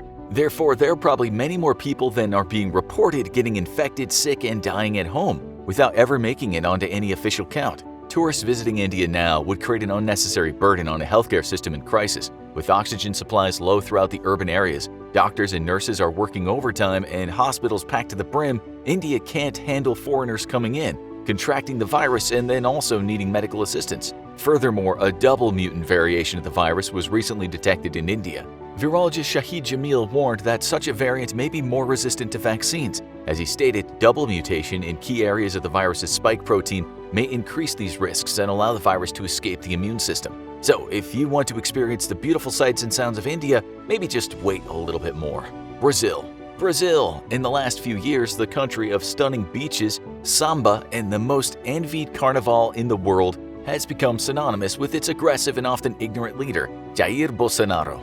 Progressive Brazilians have bristled at the president's COVID denial, which continued up to the point where Jair himself became infected. However, it doesn't seem that contracting the virus whose existence he denied did much to open up Jair's mind. His refusal to acknowledge the spread and danger of the disease, as well as his general disregard for indigenous people in Brazil, protecting the Amazon, and most of Brazil's working class, may explain why his approval rating was hovering around 24% in May of 2021. When the pandemic's death toll surpassed 162,000 in Brazil, Bolsonaro had the following words of comfort to offer: "Everyone's gonna die. We have to stop being a country of sissies." As you might imagine, this ridiculous announcement offered little consolation to the hospitalized Brazilians or those grieving loved ones' deaths. Though Brazil's vaccine rollout was progressing on schedule, it recently stalled due to various failures of federal, state, and local governments to ensure the rollout went smoothly. Additionally, Bolsonaro's government has repeatedly been in favor of easing social restrictions regardless of expert advice, leading to Brazil being one of the worst-hit countries in the world during the pandemic. Brazil's death toll and the virus spread was also exacerbated by an infectious variant that sprang up in the region, which experts determined was around 2.5 times more infectious than the first virus variant. Since trust in Bolsonaro has fallen to an all-time low, causing doubts about the pandemic numbers being reported and general social unrest, perhaps tourists can wait another year before visiting the beaches of Rio. Colombia. Heading further north on the South American continent, you may have caught wind of Colombia in the news lately. Though the country has instituted a strict lockdown, it has recently experienced another deadly surge in viral spread around the country. However, there are other problems to deal with in Colombia right now. Before the pandemic, social discontent had formed with the government of Iván Duque Márquez, leading to youth protests across the country. Now, with many young people unemployed or barely surviving off their diminished income during the pandemic, this discontent has only grown. Everyday Colombians, especially the young people who see Márquez allied with the wealthy and dismissing the concerns of the middle and working classes, have been protesting daily on the streets, leading to violent clashes with the police. As of mid-May 2021, 19 people have been killed and hundreds more injured. The protests were re-triggered when Márquez's government proposed a new tax plan which favored the wealthy, while taking away many tax exemptions for everyday goods and placing a higher tax burden on most citizens and small business owners. Though Colombia is home to some of the most beautiful destinations in the world, Cartagena, Medellin, and Santa Marta to name a few, the atmosphere is tense as tens of thousands of young Colombians are currently out on the street all across the nation to protest for their rights. Hopefully, the protests lead to a plan that'll ease the economic burden on the Colombian people, and tourists can return to a happier, more peaceful country soon. Russia. Perhaps it's no surprise that the widespread corruption in Russia has bled through to COVID numbers as well. Demographer Alexei Raksha is among many experts and officials who think Russia's official numbers barely even approach the actual tally of the sick and deceased. Raksha worked at Rosstat State Statistics Agency until summer of 2020 when he was forced out over disagreements regarding the COVID numbers. The disagreement basically came down to Raksha wanting to report accurate numbers and give civilians an idea of the present risk, while Putin's government was more interested in pretending everything was okay. Raksha believes that the death toll as of March 2021 was around 450,000, way more than the 94,300 deaths Russia's COVID headquarters were officially reporting. Russia has repeatedly opened up against expert advice, favoring its economy over its citizens' health, and even opted to allow a referendum that would help Putin stay in power. Of further concern is Russia's use of the locally developed Sputnik V vaccine. International experts and scientists peer-reviewing Russia's findings have expressed skepticism about the trial methods, results, and even group sizes. Sputnik V's Phase 1 and 2 trials published in The Lancet counted only 38 participants each. Though Russia approved a fast-track rollout of the vaccine in August 2020, it has still not made primary data available to an independent or international drug testing authority. So while Russia claims to be progressing on the vaccine rollout, we have no idea how effective the Sputnik V vaccines actually are. A visit to the Hermitage Museum or an adventure on the Trans-Siberian Railroad might sound like the trip of a lifetime, but these are all good reasons to hold out on your Russia visit just a little bit longer. Tanzania. Even for the stunning continent of Africa, Tanzania seems especially blessed. Those who visit the Serengeti to see majestic animals up close or to seek to climb Kilimanjaro, one of the world's 7 summits, do so in Tanzania. However, Tanzania is currently experiencing a problem during the pandemic, or rather 2 problems at once: COVID denial coupled with rampant vaccine hesitancy. In February of 2021, Tanzanian Health Minister Dorothy Gwajima publicly demonstrated her own take on how to prevent COVID-19. Did she get vaccinated in front of the cameras? No. Instead, she made a smoothie with ginger, onions, lemon, and pepper. Besides sounding alarmingly like the Master Cleanse, Gwajima insisted that this smoothie mix was Tanzanians' best defense against viral infections. Perhaps most distressingly, she also went on to state that her country has no plans to receive vaccines for the pandemic, and citizens should rely on herbal steaming and natural remedies instead. When your health minister is spouting advice usually heard echoing off the walls of Gwyneth Paltrow's Goop-funded mansion, you should be worried. President John Magufuli stepped in to back up his health minister's claims. After months of denying the existence of COVID in the country, he finally admitted that the virus had indeed been making the rounds, but advised citizens to pray the virus away instead of observing any lockdown measures. As you can tell, this doesn't make us confident that Tanzania plans to reach vaccine-based herd immunity anytime soon. France. We hate to take the city of love off your travel plans, but we just might have to for now. Paris is frequently listed as the #1 tourist destination throughout the world, but there's something else France may be #1 in. It is now considered one of the most vaccine-hesitant places in the world. In early 2021, a survey in Le Journal du Dimanche newspaper showed that only 41% of French people plan to get vaccinated against the COVID-19 virus, although experts expect that percentage to increase as the vaccine rollout accelerates and more people observe its safety and effectiveness. France has a contentious relationship with vaccines that might keep that number far short of what's required for herd immunity. Prior to the current pandemic, a Gallup survey conducted in 44 countries, surveying 140,000 people in total, found that France was actually the most vaccine-skeptical country in the world. 1 in 3 French people surveyed said they did not believe vaccines, almost any vaccines, to be safe. Even if the number of French people willing to get the COVID vaccine increases, the approximately 33% of French people remaining oppressed means herd immunity will never be within reach. Perhaps scientists can find a way to deliver the vaccine via croissants or cigarettes instead. But for now, the Eiffel Tower will have to wait. Mexico. Wait, Mexico? But how's that possible? Mexico's been open to travelers throughout most of the pandemic. In fact, it was probably the top visited location for U.S. tourists in 2020, welcoming hundreds of thousands of U.S. citizens who wanted to escape the lockdown. How can it be a bad place to visit after the pandemic ends? Well, everything we just said before kind of answers your question, doesn't it? Mexico was involved in a lot of scandals regarding the presence of COVID-19 in the country. In late March of 2021, the government released a statement revising its total number of COVID deaths, up 60% from the original estimate, for a total of around 321,000 people at the time. Back in December of 2020, the virus was spreading like wildfire throughout the country, and especially in the densely populated Mexico City, with a central urban population of almost 9 million and a metro population of 21.8 million people. COVID spread almost completely unchecked and did untold damage to Mexico City's massive population. Federal officials kept insisting that the virus was at bay, spreading for sure, but nowhere near the levels that would necessitate a lockdown.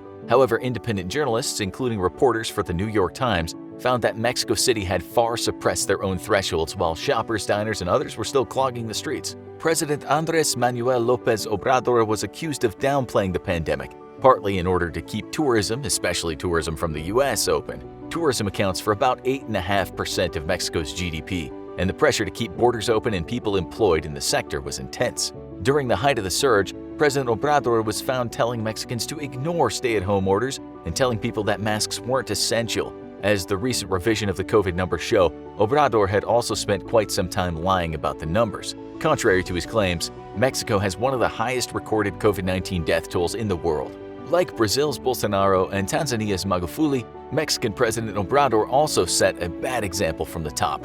He often refused to wear a mask, would even hug and kiss supporters at huge public events. On January 23rd, President Obrador started to experience flu-like symptoms. Though he took a COVID-19 test, he also had no intention of holding up his schedule to protect any of his citizens. In fact, while waiting for his test results, it seems he tried to spread the virus to as many people as possible. He held an indoor dinner with business leaders, met with top government and military officials, attended 4 public events in 2 different Mexican states, and took 3 commercial flights. After his little viral tour of Mexico, he got his test results and tweeted that he was positive after all. In addition to President Obrador's own personal mission to infect his people, he made it extremely difficult for Mexican citizens to test and isolate. His government called free COVID-19 testing a waste of time and resources. That means that while Mexico was reporting very few COVID cases, the actual numbers were through the roof, reflected in the very high positivity rate during surges, which sometimes hovered close to 50%. However, many people in Mexico live at or below the poverty line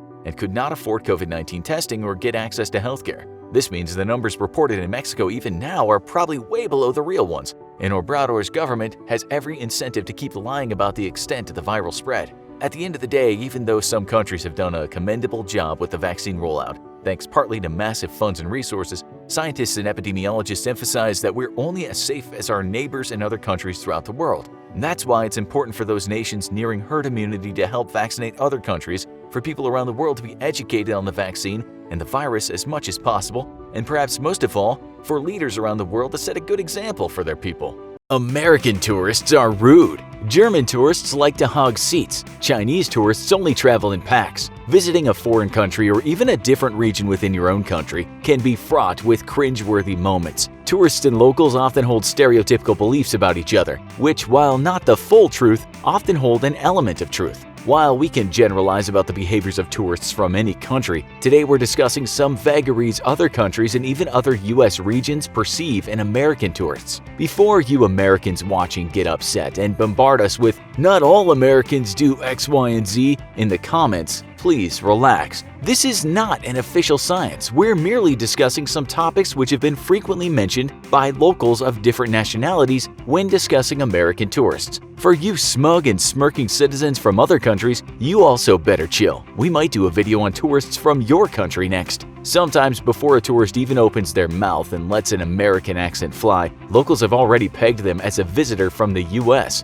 Why, you ask? Because of how they're dressed. Americans are known for dressing down. They tend to focus on comfort and wear ill-fitting or baggy clothing. They love sweatpants, shorts, and have even been known to wear pajamas in public. Sometimes American tourists will dress inappropriately for visiting certain places of interest, such as wearing shorts to a religious site, thereby disrespecting locals. When not wearing sweatpants, Americans like to wear jeans. They also like Hawaiian shirts, clothing with the US flag or patriotic imagery, and shapeless t-shirts with logos or slogans that mention sports teams or places local to their home state. Americans enjoy accessorizing their comfortable clothing choices with fanny packs and ugly garish footwear, such as flashy sneakers, plastic clogs, and the ever-popular socks with sandals. The finishing touch is often a baseball cap or sun visor, which is frequently worn inside unless an establishment specifically forbids it. Even when Americans are nicely dressed, sometimes they can even be picked out as being from the US because they'll still wear sneakers or flip-flops. Has America's propensity for underdressing been scientifically proven? No, but online polls for worst-dressed countries and worst-dressed tourists frequently have the US ranked near the top of the list. With anecdotal evidence from internet forums such as Reddit, it's fair to say that most American tourists could step up their fashion sense. American tourists often give a big clue as to what country they're from by smiling. That's right, the rest of the world thinks that Americans smile too much. Long articles on various websites and even an op-ed in the New York Times have discussed this issue. American tourists smile frequently, brightly, and often have an overly friendly demeanor. Other countries tend to be more conservative with their smiles. Locals find such behavior creepy or off-putting. Americans' blinding smiles are part of their cultural landscape. In 2015, a team of international researchers found that countries with a large presence of immigrants tend to rely on body language to communicate friendliness, build trust, and cooperation. With a long history of immigration and 83 source countries represented by its citizenry, the US has a larger immigrant population than any other country in the world. Smiling is a quick way to try to connect with others or be pleasant when you don't know what to say. Add to that American dentistry and beauty standards, which emphasize straight white teeth, and the smiling can be perceived as being fake or passive-aggressive. Some would accuse US tourists of being superficial or hiding their true feelings behind a toothy grin.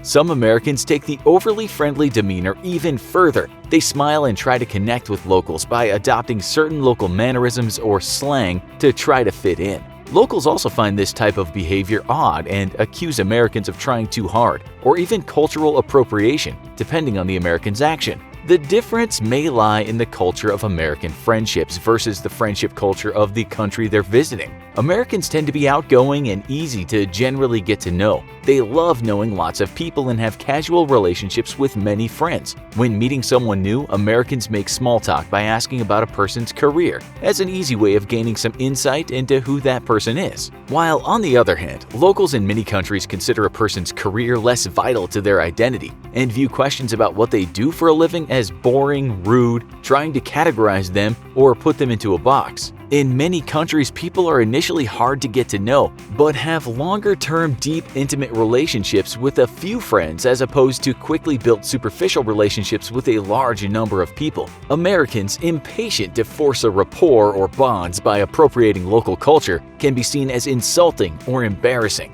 Of course, when Americans open their mouths, the American accent comes out. If it's a specifically recognizable accent such as a Southern drawl, New Jersey spiel, or laid-back West Coast accent, locals may recognize it and have certain expectations or feelings about certain American tourists simply because of the accent. This even frequently happens in America. Southerners are dumb hicks, New Yorkers are impatient, and on and on. US citizens have American entertainment being broadcast around the world to thank for that. American tourists are often seen as culturally ignorant, brash, and wanting to be catered to. These traits display themselves in many ways. Americans seem to prefer to stick to fast food such as McDonald's when they travel, instead of trying out local cuisine. They often get confused or angry when they can't use American money in other countries. They seem to have the attitude that throwing their money around will get them what they want. Also, Americans rarely take the time to learn anything beyond the surface of local culture. They're ignorant regarding geography and global affairs. Many surveys have confirmed that Americans tend to know less about the world than people of other countries. Most recently, a 2016 National Geographic survey quizzed over 1,000 U.S. college students about geography, current events, and economics and world trade. Most respondents were only able to get half the questions right.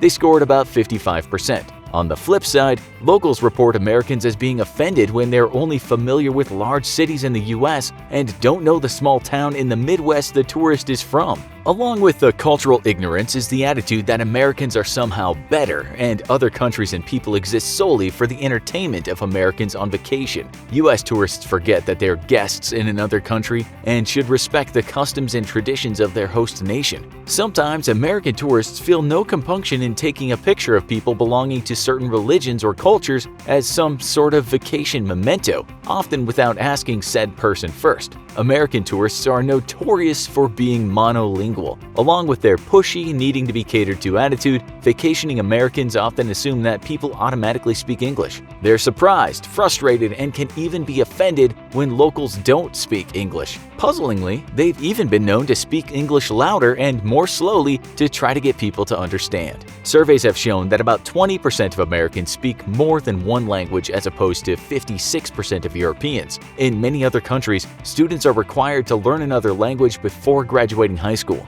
In America, some school districts encourage learning other languages, however, nationally no such rule exists. 20% of Americans study another language in school as compared to 92% of European students. Of the bilingual Americans, many are immigrants or first-generation Americans. Professionals in the restaurant sector in other countries are often not impressed by the American tourists that patronize their establishment. When Americans do forego the fast food and try local dishes, they tend to be complainers. Not only do dining American tourists have the customer's always right attitude, they want their food to be served quickly and gallop through their meal. This behavior is odd to cultures where dining is important. Lingering over your food and enjoying the settling and conversation is a huge part of the meal. Also, local servers find that Americans have childlike palates. They'll ask for condiments such as ketchup so they can douse their food before eating it. American tourists are highly critical of food portion size in other countries, calling them tiny. It's true, serving sizes in typical American restaurants tend to be around 20% larger than the average entree served in Europe. This feeds into stereotypes of American tourists being fat and greedy.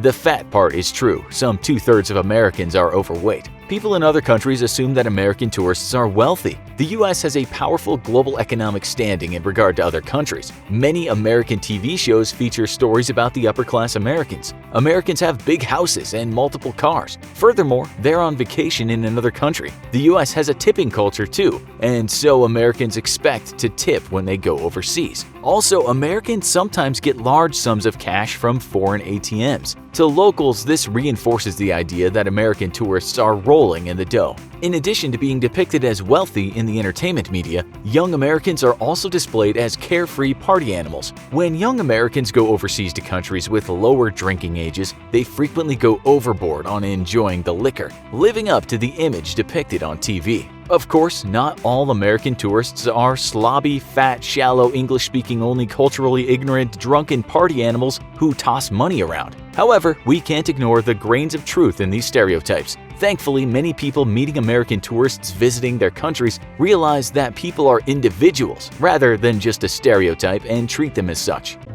Imagine it was your job to protect objects of great value that are considered national treasures. Day after day, you witness hordes of tourists getting off the bus and rushing toward the place where you work. Some of those guys are half-baked from the afternoon drinking, and time after time you have to tell people, "Don't touch. That's not a toy. Get down from there. For God's sake, be careful." Half the time they don't understand you because they don't speak your language. Thankfully, no one on your watch has ever destroyed anything, but you are well aware that tourists have been walking disasters in other countries. We'll look at some of those things today, starting at the least expensive things damaged and then moving on to the most expensive things. To start, Italy has had lots of problems of late with tourists doing very silly things, but we think the Idiots Abroad award goes to a couple from California. In 2015, it was reported that they'd visited Rome's Colosseum, but they weren't happy just looking at things. The couple decided to carve their initials into a wall of the Colosseum and then pose with those initials for a selfie. Okay, so we can't put a price on this one, but we can say the act cost the reputation of Americans quite a lot. What's more, when the two women were asked if they didn't think that carving an initial into something over 2,000 years old was bad, they said they didn't think it was such a big deal. It was, and they were both charged with aggravated damage to a building of historical and artistic interest. For the rest of you out there, when you one day finally go visit that ancient place, you might also get to see a J and an N.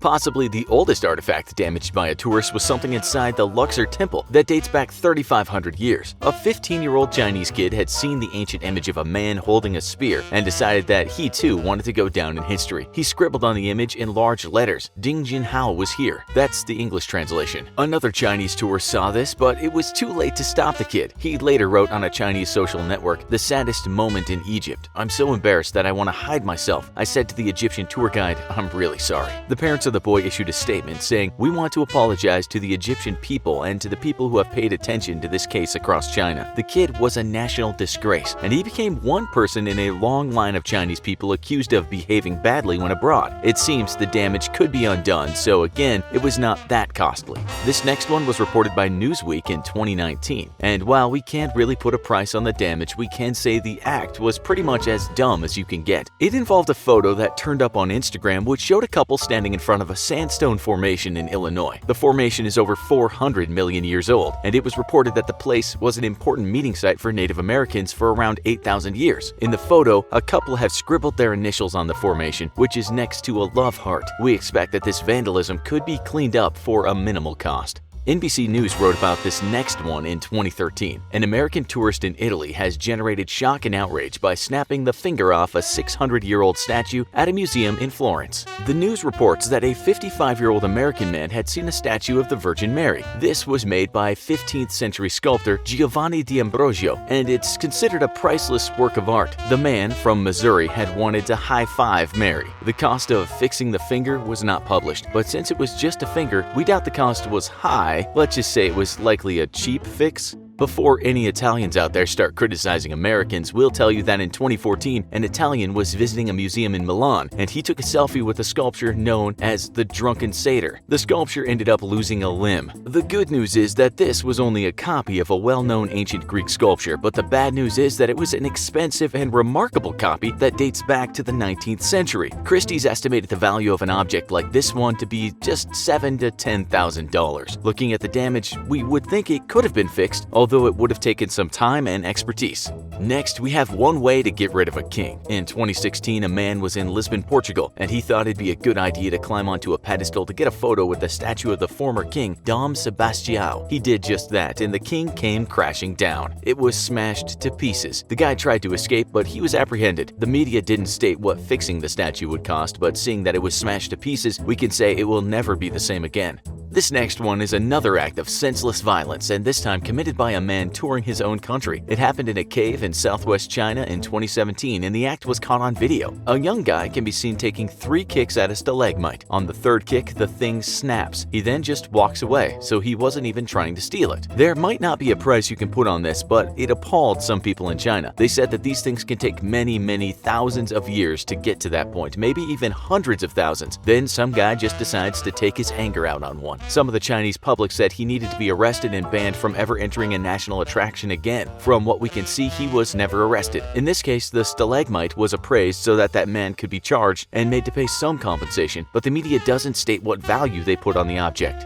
Then there's the case of a British man who was visiting a museum in 2006 and had a bit of a comedy moment as well as an expensive one. The Guardian explained that his shoelace was undone and that tripped him up, but there was nothing for him to grab a hold of. He was actually coming down some stairs. It seems that he just went flying and he ended up hitting 3 Chinese Qing Dynasty vases worth around $120,000. He explained to The Guardian, "Although I knew the vase would break, I didn't imagine it would be loose and crash into the other 2. I'm sure I only hit the first one, and that must have flown across the windowsill and hit the next one, which then hit the other like a set of dominoes." He actually got banned from the museum, which seems a bit harsh considering a rogue shoelace was to blame. The guy admitted that what had taken place could have been right out of some old British slapstick comedy movie. Not to be undone by the Brits, this is the story of an Australian man named Laszlo Toth, who was likely suffering from a mental illness when in 1972 he went into St. Peter's Basilica in the Vatican City and attacked Michelangelo's Pieta statue with a hammer. He hit the thing 15 times while shouting, "I am Jesus Christ, risen from the dead." The man was 33 at the time, which is the age that Jesus is thought to have died. He wasn't charged with a crime and instead spent a bit of time talking about resurrection to Italian psychiatrists. One guy wrote that he knew Laszlo, and he said besides the fact that he read his Bible more than most people read Bibles, he seemed totally fine. The guy wrote, "At the time we were roommates. He didn't strike me as a Jesus Christ impersonator, and he never talked to me of such things. We spent most of our days drinking coffee, going to parties at night, and drinking beer and wine, and Laszlo often played his guitar." Others wrote that once he returned to Australia, he led a very quiet life. The good news about this act of vandalism is that when restorers were trying to put the statue back together, they discovered a secret signature written by Michelangelo. We don't know the cost of fixing the damage, but it took a lot of people with a lot of skill a lot of time. The New York Times wrote that the statue was insured in 1964 for $10 million,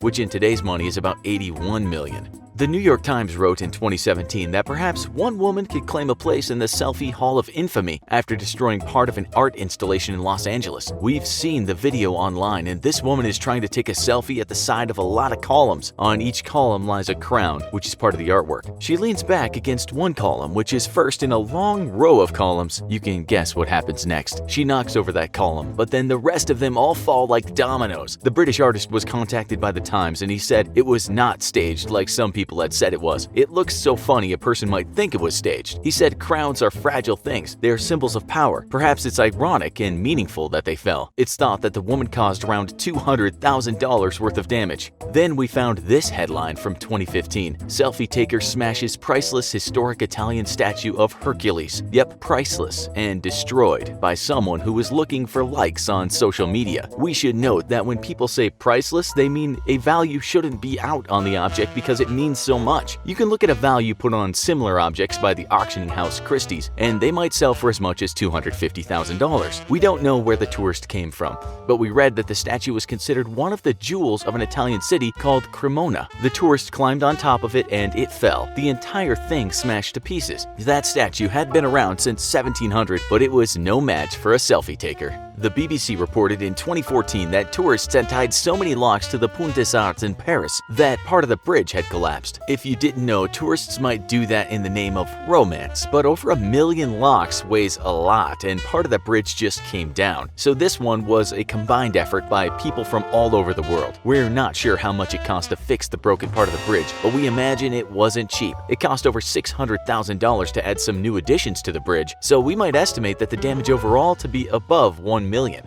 Next is the story of another person that tripped and caused a lot of damage. It involved a boy who had gone to visit an exhibition of Italian masterpieces in Taiwan. The 12-year-old kid, who was a little on the heavy side, was not looking where he was going. He was walking along and it seems he was listening to the group leader, only he didn't notice a table. When he hit the table, he fell forward and then he stuck out one hand. The funny thing is, if you watch the video, he kind of gets up and looks around to see if anyone had seen what he'd done. That hand went into a painting. It was called Flowers and it was painted by an Italian master called Paolo Porpora. According to reports, this one was very special because it was the only one he signed. It was worth over $1.5 million. The painting was insured, but the museum said the damage was so bad it might not be possible to restore it. That's $1.5 million for not paying attention. European football hooligans have over the years marched into cities and made a mess. They've destroyed cafes, bars, stores, and at the same time left a lot of blood on the streets. You could say that these guys are not tourists, but along with their game of soccer, they usually enjoy some beers and foreign food. We say enjoy, but their actions are often considered harebrained and dangerous. One of the worst things they've done happened in 2017 when 7,000 Dutch fans arrived for a game in Rome. They got very drunk and just started smashing things up. That's not unusual,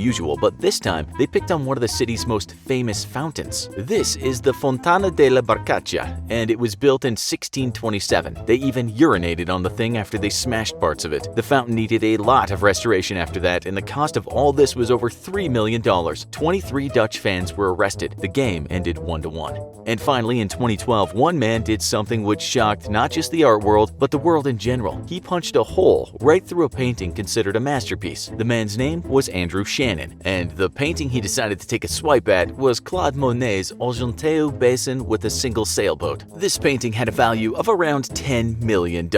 Okay, so the guy might not have considered himself a tourist since the painting was in an Irish gallery and he was Irish, but then again, he might have been what's called a domestic tourist. Why did he do it? There seems to be no clear reason. Some reports state that he did it to get back at the state, whatever that means. But other reports state that the guy was not feeling right in his head when he landed what might be the most expensive punch of all time. He didn't just make a dent either, he punched right through the thing. He was sentenced to 5 years in prison after that, and so you might consider this flash of anger totally stupid. It turned out that this guy was a bit of a crook and had handled lots of stolen goods in the past, including paintings and antiques. You're on a school trip to a museum and, to be honest, not taking the tour all that seriously, laughing at how stern the curator guy is when describing the magnificence of centuries-old European paintings. At one point, the curator tells your group that you're now looking at one of the most remarkable and most expensive paintings that exists in the world today. So naturally, as your group moves on, you decide to take a selfie with it. This doesn't end well, because as you turn to take that shot, you trip, fall backwards, and stick your free hand right through that multi-million-dollar piece of art. Oops, you say, wondering how you'll get the $68 million to pay for it. This kind of thing has actually happened, and today you'll hear more about the dumb and clumsy destroying things. Number 10. Pink grass. It's not always about money. Some things that get destroyed are more beautiful than costly. As this story goes, in 2016 in a city in China, it decided it wanted to create an area of beauty. The plan was to import special pink grass seeds from Australia and then plant those seeds in one of the city's parks. The caretaker responsible for cultivating the area said it took her 3 years to get the place looking how it should, and that meant caring for the pink grass paradise each and every day. Then came the problems, notably hordes of Chinese tourists that wanted to have themselves photographed in that pink paradise. The caretaker was screaming and shouting so much to make them stop, her voice finally went, and then she just had to give up. The hordes couldn't be stopped. That photo in the pink grass was just so important to them. This is what the caretaker later told the media. "I've been caring for the growth of this grass, but I never imagined they'd get demolished in just 2 or 3 days. To me, they're like my son and daughter. It's like witnessing my sons being beaten by barbarians, but I can do nothing to help." The moral to this story is never, ever underestimate what narcissistic selfie takers will do to get a like on a social media platform. The caretaker said she still had some seeds and will start the project again. We can't put a cost on this damage, but we can say in 2 days, the tourist hordes destroyed 3 years of work. Number 9. The Curse of the Soap Opera. One of Thailand's most cherished ancient temples is called Wat Chai Wat Anaram. For the most part, people walk around the magnificent structure, and by no means would they ever start walking on top of the thing. But then in 2018, the temple suddenly started seeing 10,000 tourists a day, many more people than had come in the past. The reason for the massive tourists was because it had been featured in a very popular soap opera called Love Destiny. This had been watched in translation all over Asia. Tourists even turned up wearing Thai traditional costume because the soap opera depicted older times. And that was fine, but these new tourists went a bit too far and started climbing all over the temple, and in doing so destroyed parts of it. They weren't exploring, of course, and only wanted to get that perfect shot for Instagram. The temple started looking like a scene out of World War Z, albeit the zombies were armed with smartphones. Authorities didn't put a cost on the damage, but when you've ruined parts of a cultural treasure, it's a cost to the country. The authorities eventually had to temporarily close the temple off to tourists so they could begin putting the parts back together. Number 8. Hangover Part 4. Okay, so again, this wasn't about the money, and we'll get to money soon, but this story is just too good not to tell. 2 British tourists in 2012 were on vacation in Australia, and they decided that they'd visit SeaWorld. As anyone in their right mind would do, the pair thought it best to drink an entire large bottle of vodka each before they went to see the marine life. We don't really know what happened next, and neither do the drunk guys. What we do know is that when they woke up the next morning, hopping around their hotel room was a penguin. One guy said to the other, "Mate, was there a penguin in our room?" CCTV had all the answers, and that showed that these guys first set a fire extinguisher off in the shark enclosure. After that, they decided they wanted to take a swim with some dolphins. Sometime later, they were in the penguin enclosure, and that's where they found a penguin named Dirk. They liked Dirk and decided to sneak him out of the place.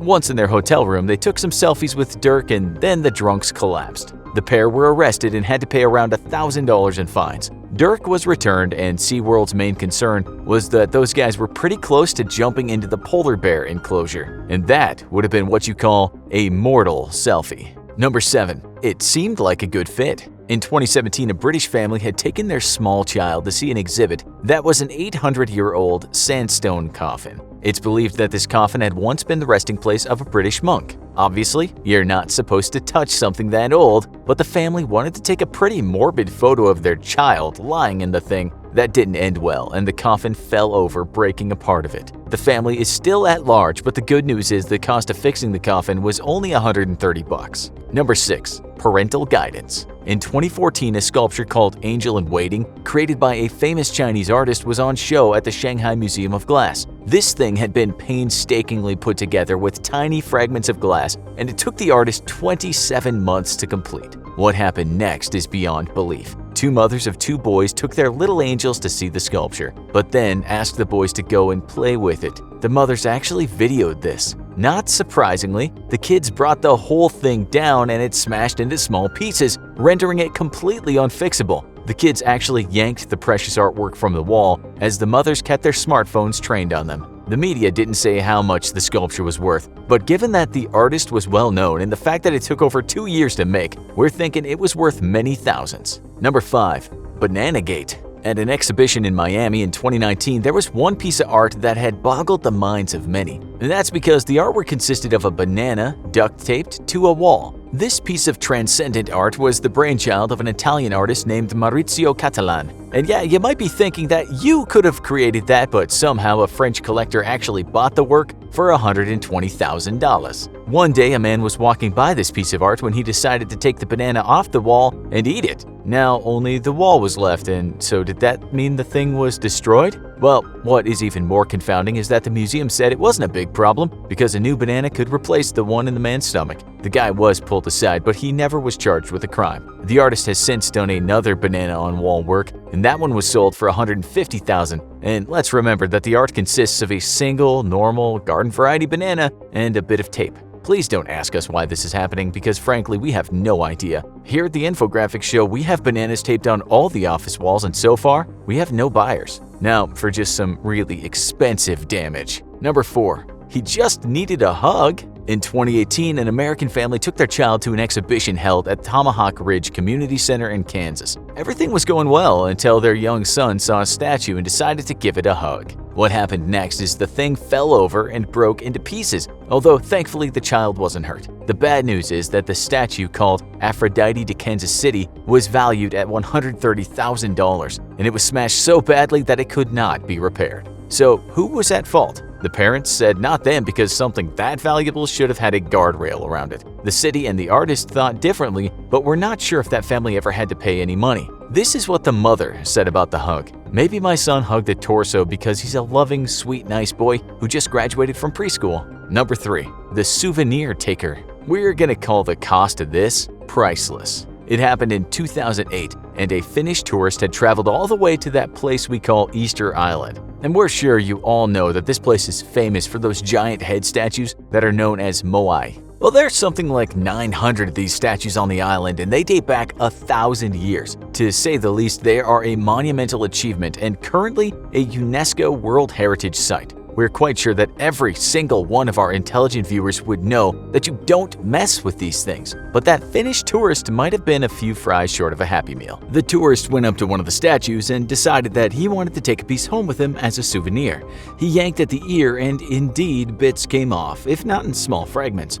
The guy was caught and he was looking at a 7-year prison sentence, but it seems the authorities were lenient and fined him just $17,000.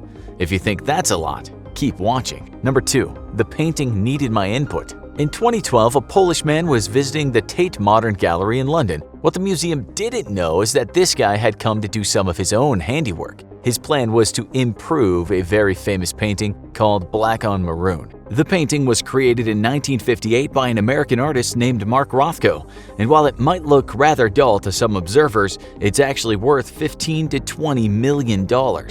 That Polish man walked up to it and scrawled over the artwork his name, the number 12, and words a potential piece of yellowism. The gallery wasn't exactly impressed with his addition, and the Polish guy was prosecuted. He ended up spending 18 months in a British prison. After his release, the guy said, "I apologize to the British people for what I did. I suppose I wanted to change the art world, but of course, I did it in a very, very wrong way." Restoration took almost 2 years, and that itself cost 200 grand. But now black on maroon is in perfect condition once again. Graffiti can be removed, but large holes and rips are problematic. Number 1. The Destroyers. A painting called The Actor by the renowned artist Pablo Picasso had hung peacefully in New York City's Metropolitan Museum of Art since 1952. But then in 2010, The Actor had a hole ripped right through it. What you have to understand is that this piece of art was part of Picasso's valuable early works, and when a woman fell into the thing and ripped it, it was worth well over $100 million. The people who were tasked to repair it said with time they could do a good job,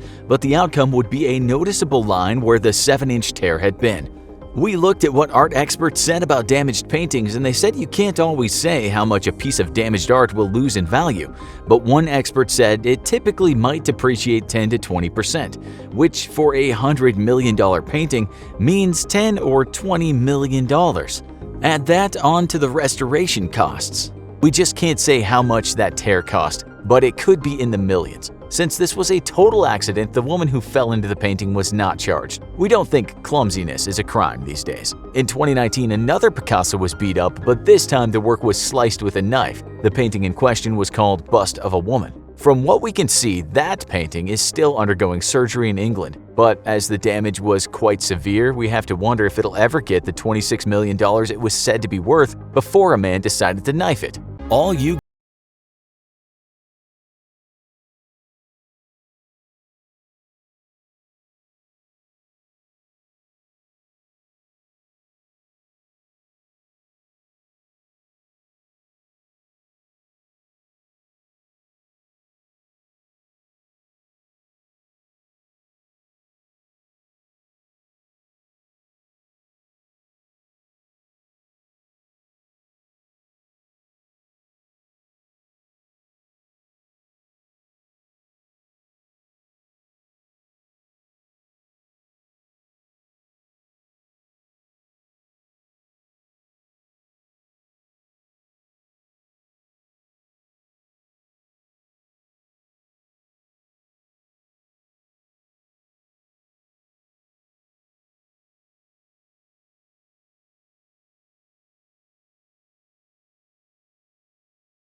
Get used to it and wear your smile.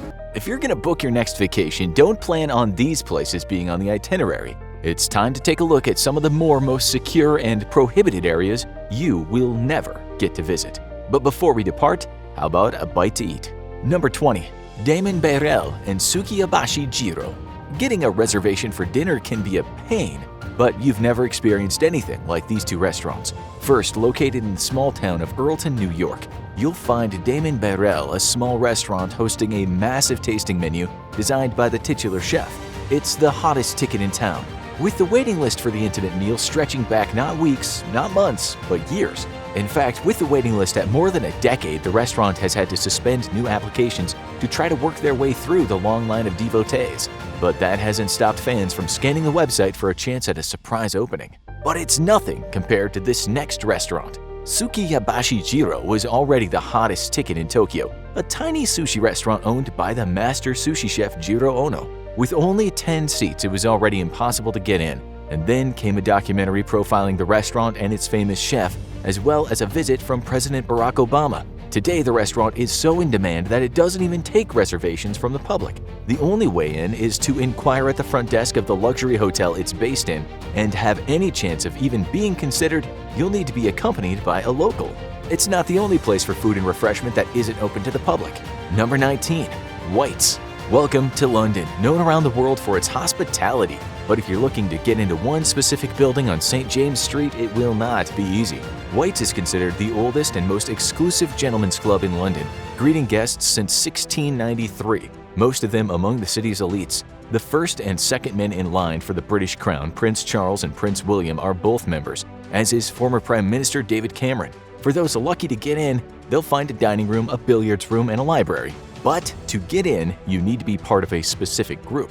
White's is one of the few gentlemen's clubs in London that takes its name seriously. No women are allowed. This is a tradition dating back to its founding. And while many have advocated for it to change its ways, this old boys club is holding firm. In 2018, a group of women dressed as men to sneak their way in and protest, but were quickly removed. However, the club did make one rare exception to this policy in 1991. After all, when the Queen of England wants to pop in for a visit, you don't say no. But for any men looking to drop in for a drink on their next visit, do not count on it, it is still members only. But this next place in Britain is even more secure. Number 18. Menwith Hill. In the sprawling nature-filled county of North Yorkshire, it's still easy to get lost exploring the beautiful sights, but make sure you don't wander too close to Menwith Hill. This wide-reaching Royal Air Force station near Harrogate can be identified by the large white domes peeking out from the flat country lands. While it's owned by the British Ministry of Defence, it's also used by the US Department of Defense as part of a mutual defense agreement, as well as other agreements that have not been made public. And only authorized personnel are allowed anywhere near the inner workings. So what's going on that makes it so secret? Menwith Hill is one of the biggest hubs of communications and intelligence between the two longtime allies. It's a satellite ground station that receives contact from space, both from satellites the government launches and potentially from anything else, like aliens. It's also one of the first places that will receive a warning of an incoming missile strike, which makes its security and ability to respond quickly extremely important to the government. Not only is it heavily guarded, but a 2006 law specifically makes it a crime to trespass on the grounds. Now let's head to the east, to the European mainland. Number 17. Pravchitska Brana. Located in the Czech Republic in the region known as Bohemian Switzerland, is a stunning sight. It's one of the few true natural bridges in the world, a rock formation spanning the gap between two large rock bluffs. It's the largest natural sandstone arch in Europe and became a popular tourist site. A hotel was built there in 1850, allowing people to stay within a close view of the Czech landmark.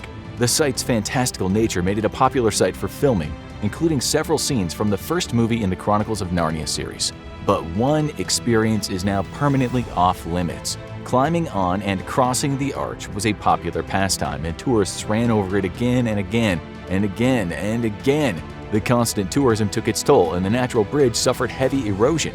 In 1982, the government decided to put the bridge itself off limits and ban anyone from crossing it. While the Falcon's Nest Hotel remains open and tourists can visit the site for a fee, those iconic photo shoots of people crossing the bridge are no more, due to too much of a good thing. Now it's time to head down under. Number 16. Pine Gap.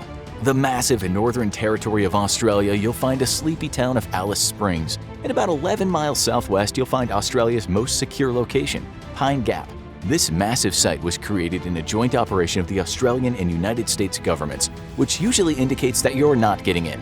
Like Menwith Hill, it's a communications site that tracks man-made satellites and conducts research into the signals received from space. But it's also one of the country's most advanced surveillance facilities, with management help coming in from the CIA and the NSA, among others. And they want to make sure you don't get anywhere near it. The site was created during the Cold War to counter the Soviet space program, and soon hosted hundreds of American families. Today, it's key to sending spy satellites around the world, and it's too far inland for signals to be intercepted by spy ships. While the site is occasionally subject to protests from anti-war groups and indigenous rights activists, they only get as far as protesting outside the gates. The inner workings of Pine Gap will never be seen by anyone without the proper clearance. What's this next site for? Don't ask, they won't tell you. Number 15. Mizhgorye. Welcome to Russia! Come explore lovely Mizhgorye, a town of around 17,000 located in the southern Ural Mountains in the Republic of Bashkortostan. And while you're here, enjoy the many activities such as classified, and classified. But don't worry about it, you won't be staying. Mizhgorye is a closed town, only open to current residents or those with prior authorization. Its town leadership answers directly to the federal government of Russia, and anything going on inside is highly classified. What's going on in there anyway? The closed town system dates back to the Soviet Union era, and while many have been abandoned or open to the public, security in Mizhgorye remains as strict as ever. Most closed towns are near sensitive military activity, but there is no confirmation of whether any military bases are nearby. And given Russia's infamously strict security rules, it's unlikely any outsiders will be getting any answers, or any insiders will be giving them out. This town's fancy welcome sign is likely to remain an iconic site. But many forbidden locations are there to protect nature. Number 14. Farallon Islands. Off the coast of San Francisco, eagle-eyed ocean navigators can spot a collection of rocky islands. The Farallon Islands have a more menacing name among mariners: the Devil's Teeth Islands, for the many sharp outcroppings and shoals that can tear holes in boats if mariners don't give the rocks a wide berth. The danger is enough to make many people steer clear of the treacherous location, but they wouldn't have a choice. The Farallon Islands are deserted except for a small research station on one island, and they're going to stay that way as a protected national wildlife refuge. So what is the government trying to protect? The sea around the Farallons was used as a nuclear waste dump for years, endangering the wildlife, but it's currently a protected area since 1969. They play host to a huge colony of seabirds, including 12 distinct species. These birds lay so many eggs that it became a source of conflict between egg companies during the gold rush. It's also a home for 5 species of seal, and the surrounding waters are home to sharks and whales. It's like a huge natural zoo, except there is no popcorn cart and the admissions line is permanently closed. Now let's head deep down below. Number 13. Cave of Altamira. Not far from a historic town in Cantabria, Spain, those who wander into a cave complex can find themselves transported back in time. The Cave of Altamira has played host to some of the earliest examples of human art, created around 36,000 years ago, when cavemen created illustrations of their world with charcoal and other pigments. Discovered in 1868, it became one of the world's most important archaeological sites, and countless tourists came to bear witness to a critical piece of history. At least they used to. It's a common scene in these forbidden sites, too much of a good thing. Tourists came to the Cave of Altamira and came until the UNESCO World Heritage Site became endangered. The culprit damaging the ancient paintings, the carbon dioxide and water vapor being exhaled by all the tourists in the cave. The decision was made to close it to the public for good in 2002 after years of very limited access. A replica cave built nearby allows visitors to get an idea of the sites within, but the genuine article remains locked away, maybe forever. From ancient humans to mysterious meetings, let's head back to the USA. Number 12. Bohemian Grove. Remember going to summer camp as a kid? It felt like you had the great outdoors all to yourself and all the other kids for the low price of whatever your parents paid. Well, in San Francisco, at a private campground called Bohemian Grove, some other people are having that same experience. The only difference is that they are some of the most powerful people in the world. The admission is a lot more difficult, and those luminaries are definitely not eating the same lunchroom mystery meat you did at Camp Wooga Wooga. And to get in, it's all about who you know. Bohemian Grove has an all-male membership, including several former presidents like Ronald Reagan and Richard Nixon. The club is hard to get into, at the best of times, with it being open to private events during the off-season, but the hottest ticket of all is a 2-week July camp event where the most powerful men in the world hold court. The site has even hosted meetings critical to national security, like planning meetings for the Manhattan Project. Former military personnel guard the site, and the club motto is "Weaving spiders come not here." The outside world is left at the door, and it stays there. What else can the rich buy? How about an entire island in New York? Number 11. Robins Island. To find most of these places, you've got to go pretty far off the beaten path. This is not the case for Robins Island, which is just off the eastern end of Long Island. But it's different from other islands in the area in one big way. It's privately owned. It was deeded to William Alexander in 1636 and has changed hands several times since. Back then, it was primarily used as an island for private hunting. While Suffolk County intended to purchase it and turn it into a nature preserve, those plans were tied up in court, and the island was bought at bankruptcy court by Wall Street businessman Louis Bacon, and he's transformed it completely. Bacon was an ambitious man, and he restored the often neglected island by planting massive oak trees and culling non-native flora and fauna. While he still uses it for hunting, particularly bringing guests for pheasant hunts, the island has become somewhat of a nature preserve. It now has one of the strongest turtle populations in the state. Not that you will be able to see it. Bacon keeps a tight grip on the island's security, and no one is allowed to explore its grounds and farms without his permission. When it comes to this next island, you'll be kept away for your own safety. Number 10. Morgan Island. The Sea Islands are a tiny cluster of islands off the coast of South Carolina, and almost all of them are open to tourism. Most are known for being home to the Gula people, a unique African-American culture with their own language. While visiting these islands is welcome under some circumstances, Morgan Island is a very different story. No one is allowed on this island, be it the local Gulas or tourists from around the country. But its residents might want you to come, especially if you're bringing treats for them. Because Morgan Island belongs to rhesus monkeys. Lots and lots of rhesus monkeys. The island was historically uninhabited due to its isolated location, but when a primate research center in Puerto Rico had trouble with containment, South Carolina stepped up. A colony of rhesus monkeys was relocated there, over 1,400 in 1979. Today, that's grown to about 3,500, and they have free run of the island. Only researchers are allowed to be on the island, and even they keep their interaction to a minimum. The colony of monkeys is kept fed with automated systems, and the entire area is protected, both to protect the monkeys and to keep them from bringing viral outbreaks to the mainland. But deep in South America is an even more isolated island. Number 9.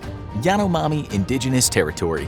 Most of these forbidden areas are relatively small, but bordering Venezuela is a sprawling area of over 23 million acres. This is the Yanomami Indigenous Territory, and it's home to a diverse group of indigenous residents who speak 5 distinct languages. While it had a population of fewer than 10,000 people in 1989, that has more than doubled since. The region has been designated a protected area, and the government battles to keep illegal mining, fishing, and hunting parties out to protect the Yanomami's unique culture, because many of the people living there have never contacted the outside world. While the Yanomami do not recognize themselves as a single group, they are categorized as one by the government to protect their sovereignty. The tribes still function mainly as they did centuries ago, with each village having its own leader and the group having no centralized government. While there has been some pressure to shrink the territory in recent years to grant more fishing and forestry rights to big business, the government is careful to make sure no one interferes with the Yanomami way of life, and entry is strictly regulated. But protecting nature and cultures aren't the only reasons places are kept on tight lockdown. Number 8. Navassa Island. It doesn't look like much, a small uninhabited island in the Caribbean Sea northeast of Jamaica. But if you talk to people about Navassa Island, you're likely to get some pretty tense arguments because this little outcropping has been a source of conflict between Haiti and the United States for well over a century. Haiti makes its claim on the island dating back to the Treaty of Ryswick in 1697, which designated French control over Hispaniola. The United States, meanwhile, claims that Navassa was never included and that it gained possession of the islands in 1856. So, what's on this island that both sides want so much? First, it was a good source for guano, the bird and bat poop that makes a good organic fertilizer. The island is heavily frequented by seabirds and was so loaded with guano that it became a mining operation. Since then, it's been used as a base for a lighthouse and is now currently a nature preserve for the U.S. Fish and Wildlife Service. Because of the rough waters along the coast and the vulnerable wildlife, the U.S. prohibits access to the general public. This also sidesteps frequent border conflicts with Haiti over tourism. That's enough exploring. Now how about a nice relaxing trip to the museum? Number 7. Jiangsu National Security Education Museum. Museums are a great place to learn. Whether it's classic works of art, historical artifacts, or giant dinosaur skeletons, there's something for everyone. Unless it's the Jiangsu National Security Education Museum in Nanjing, China. This museum pays tribute to the country's vast security system, showing off formerly classified secrets such as guns disguised as lipstick, secret maps hidden in the decks of cards, and hollow coins, and other cloak and dagger secrets of the Chinese government, and it's become a popular tourist attraction. But don't buy your tickets just yet. There's one unusual requirement to enter the museum that you definitely won't find at the Metropolitan Museum of Art. They're only letting Chinese citizens enter. While most of the secrets contained within are no doubt a thing of the past, or if they wouldn't be on display, the government is still notoriously tight-lipped about their classified info. They don't want their secrets getting out to the world at large, and so for anyone planning a trip to China, you might want to consider watching a movie instead. This next site became famous worldwide, so the doors slammed shut. Number 6. Koh Phi Phi Li. It's one of the most stunning locations in the world. An island on the Krabi province of Thailand with shockingly blue waters surrounded by lush greens. The steep milestone hills provide shade from the clear sun, and the bioluminescent plankton below makes the sea seem alive with color. It's no wonder that it was chosen as the filming site for the Leonardo DiCaprio film The Beach in 2000. But that brought serious consequences with it. Much of the area surrounding the beach was razed to make filming easier, displacing a lot of natural elements. And then came the tourists. DiCaprio was the hottest actor in the world at the time, and countless people wanted to be where he was. In 1 year alone, over 1 million tourists came to the beach, 3/4 of which were from abroad.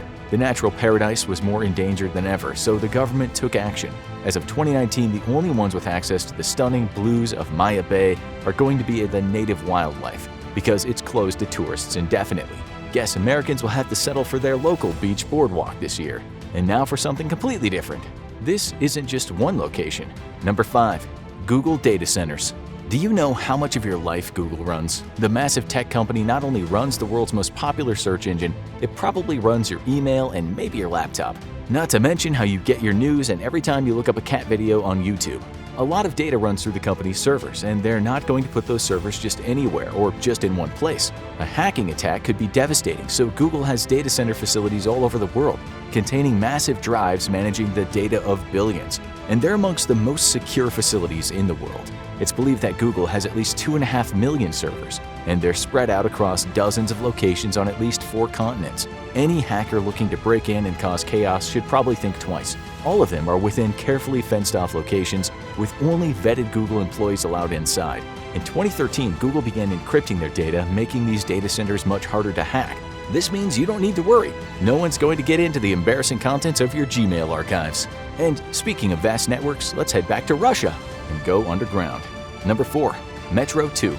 Let's turn back the clock to the Cold War, when the Soviet Union was in intense competition with the United States. Joseph Stalin wanted to build up Russia's infrastructure, and so he ordered the construction of Metro 2, a second secret underground subway system that could transport people, classified objects, and documents around the city without being detected by spies. The supposed underground tunnel network has been said to be vast, but some of the wilder claims have been said to be the stuff of conspiracy theorists.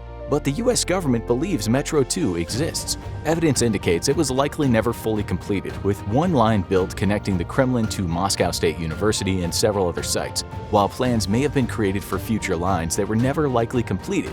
As for how to get into the ruins of Metro 2, the Russian government still isn't talking, and the US government only has decades-old intelligence to work off of. It hasn't stopped daring urban explorers from searching Russia's metro, trying to find that secret entryway to the mysterious lost subway line. This next secret location takes you to the happiest place on Earth. Number 3. Cinderella's Castle Suite. The Magic Kingdom is the most beloved park in Walt Disney World, and towering over it all is Cinderella's Castle, the massive landmark at the center. Most people can only get into the castle for a meal, but what if you could actually stay at the castle overnight? Few people know that high in the castle is exactly one hotel room, a stunning suite fit for royalty with a view of the entire park. It's the one-of-a-kind Disney vacation experience that many wealthy Disney fans would pay any price for. But getting up there isn't easy. Initially, the suite was built only for personal guests of the Disney family, and it's not clear if it was ever used. It was never open to the general public for obvious reasons, like they don't want people staying in the theme park after it closes. But all that changed when they hosted the Year of a Million Dreams, a 2007 event that let people enter a contest to win a night in the legendary suite. A select few people got to stay in the princess-themed suite, and they're no doubt getting a lot of questions about it, because to this day they're the only lucky ones that ever laid their heads there. This next location might be one of the most sacred places in human history. Number 2. Church of Our Lady Mary of Zion. In the Ethiopian town of Tigray, worshippers of the Ethiopian Orthodox Christian faith attend a historic church that dates back over 1,500 years. It's been expanded multiple times since then, but still contains the old church last rebuilt in the 16th century. But those who come to worship will soon realize that it isn't any old church. There's a chapel that's off limits to everyone, heavily guarded by trained temple guards. That's because this church supposedly holds the Ark of the Covenant. The vessel supposedly containing the original tablets of the Ten Commandments is one of the most sought-after artifacts in existence, and the church has become a site of religious pilgrimages. While there is no confirmation that the artifact within is authentic, the Ethiopian government won't allow anyone to investigate it. Many people have tried to get in. In the recent war in the region, Eritrean militants staged a vicious attack on the church, perhaps to get to the chapel. While a prominent British professor, Edwin Uhlendorf, claims the Ark to be a hoax, no one is getting close enough to find out anytime soon. Finally, let's get to the original no man's land. Number 1. Zone Rouge. World War I was brutal, so brutal in fact that the consequences are still echoing over a century later. In the aftermath, the war's fiercest battlefields of France were designated no-go zones due to the extreme damage and danger. The area covered more than 460 square miles and was determined to be incompatible with human life. Not only was living there prohibited, but farming and forestry were banned as well. Towns that had been destroyed were never rebuilt. What is lurking in the soil of the Zone Rouge? While the area has shrunk significantly and only zones in the red are still off limits, these areas are still dangerous over a century later. Some areas are loaded with unexploded shells, some of which might still be capable of releasing poison gas. Grenades and ammunition littered the area, while the soil remains toxic with the remnants of poison gas like chlorine and arsenic. The ground also contains mass amounts of human and animal remains. In many of these places, the soil is so poisoned that not even plants can grow there, a grim reminder of some of humanity's darkest years. Are you ready for a vacation? Do you want to get away? Well, you won't be getting away to these places. Here are 12 of the most secret places around the world no one is allowed to visit, from military zones to post-apocalyptic nightmares. Number 12. The Coca-Cola Vault. Have you ever wondered about that tasty Coca-Cola beverage? Where does it actually come from? The recipe is locked up in a high-tech vault in Atlanta at the World of Coca-Cola attraction, and it's one of the most closely guarded places in the world. You can head up to the door, but no one's getting in. Only 2 people know the full recipe at any given time. Their identities are secret and they're not allowed to travel together. There is only one written copy of the formula in the world, and the vault holding it is as secure as any bank. Some secret places have been standing for much longer. Number 11. Bangar Fort. In the 1500s, the ruler of the province of Amber Kashwaha, India, built a majestic fortress for his son. It became a thriving kingdom, until famine ruined the local economy and the villagers fled. But while the buildings are still standing today, although in disrepair, many locals believe it to be the victim of a powerful curse.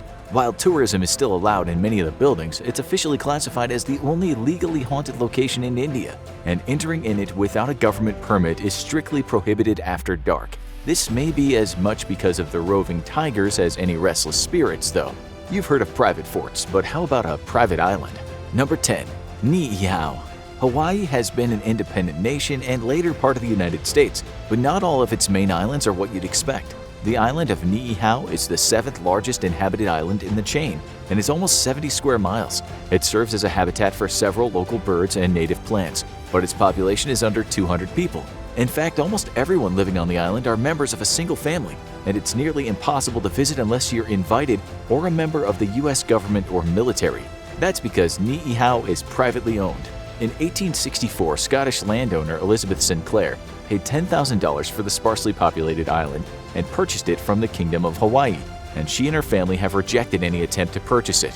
While very limited tourism activities are allowed by the family, they are expensive and rare. But the most famous visitor was an unexpected one, a Japanese Navy fighter pilot who crashed on the island and was helped by the residents, who didn't know he had just participated in the attack on Pearl Harbor. It's not the only case where it's not where the place is, it's who owns it. Number 9. Mount Athos. On an isolated peninsula in northeastern Greece, there's a stunning mountain, and on that mountain is one of the most isolated groups of people in Europe. Living in Mount Athos, a group of Eastern Orthodox monks runs a monastery dating back over 1,000 years. They live a life of isolation and piety, and they have strict rules for who is allowed to come onto their mountain. Chief among those rules? No women. This is a strictly all-male monastery, and the ban even extends to no female livestock being allowed on the grounds. And these rules continue even today because Mount Athos is essentially independent. While it's officially part of Greece and the European Union, it's also granted a special jurisdiction that makes it an autonomous region. They have their own borders and have no problem keeping people out. They only allow a limited number of men from the outside world, but those who enter will find something stunning. A huge collection of artifacts, books, artwork, and documents dating back centuries. It's been named a World Heritage Site, and the monks don't have any intention of changing their secretive ways. And no one does secrecy better than the military. Number 8. Diego Garcia. Located deep in the Indian Ocean is an isolated island, but it doesn't belong to any of the nearby nations. It's technically a part of the United Kingdom, but they don't use it anymore. They sold the rights to use it to the United States in 1966 in exchange for debt forgiveness, and the island became a U.S. military base. And the U.S. government wasted no time locking it down tighter than that Coca-Cola recipe. The local inhabitants, mostly coconut farmers, were quickly expelled from the island, and it became a top-secret military location. What's it used for? Over 50 years later, we still don't know. Diego Garcia is a large naval base with a constant military presence and is a base for bombers in Asia. But many islands fill those purposes, and none are quite so secret as Diego Garcia. It's completely off limits to outsiders not invited by the military, and those who do get that elusive invite are placed under a confidentiality agreement. It's been speculated to be a secret military prison for high-value detainees, or a testing ground for a new military technology. But whatever its purpose, the government isn't talking, and you are not finding out. Wake up, guys, this new island just dropped, but they're not taking visitors just yet. Number 7. Surtsey. It's not often the landmass of Earth changes so dramatically, but in 1963 a volcanic eruption off the southern coast of Iceland created a chain reaction. It lasted until 1967, and when the smoke cleared, a new island had been formed.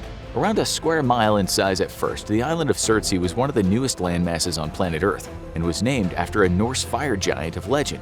Scientists quickly swarmed the island and watched as it was colonized by various plants and animals. But one species wasn't invited to the new island party. Want to get on Surtsey? It's not going to be easy. The government strictly controls access and only approved scientists are allowed. This is for a number of reasons. First, they don't want anyone disrupting the new ecosystem there. Second, the land is unstable, with wave erosion shrinking its surface area by half. It's less than 200 feet above sea level now and getting lower.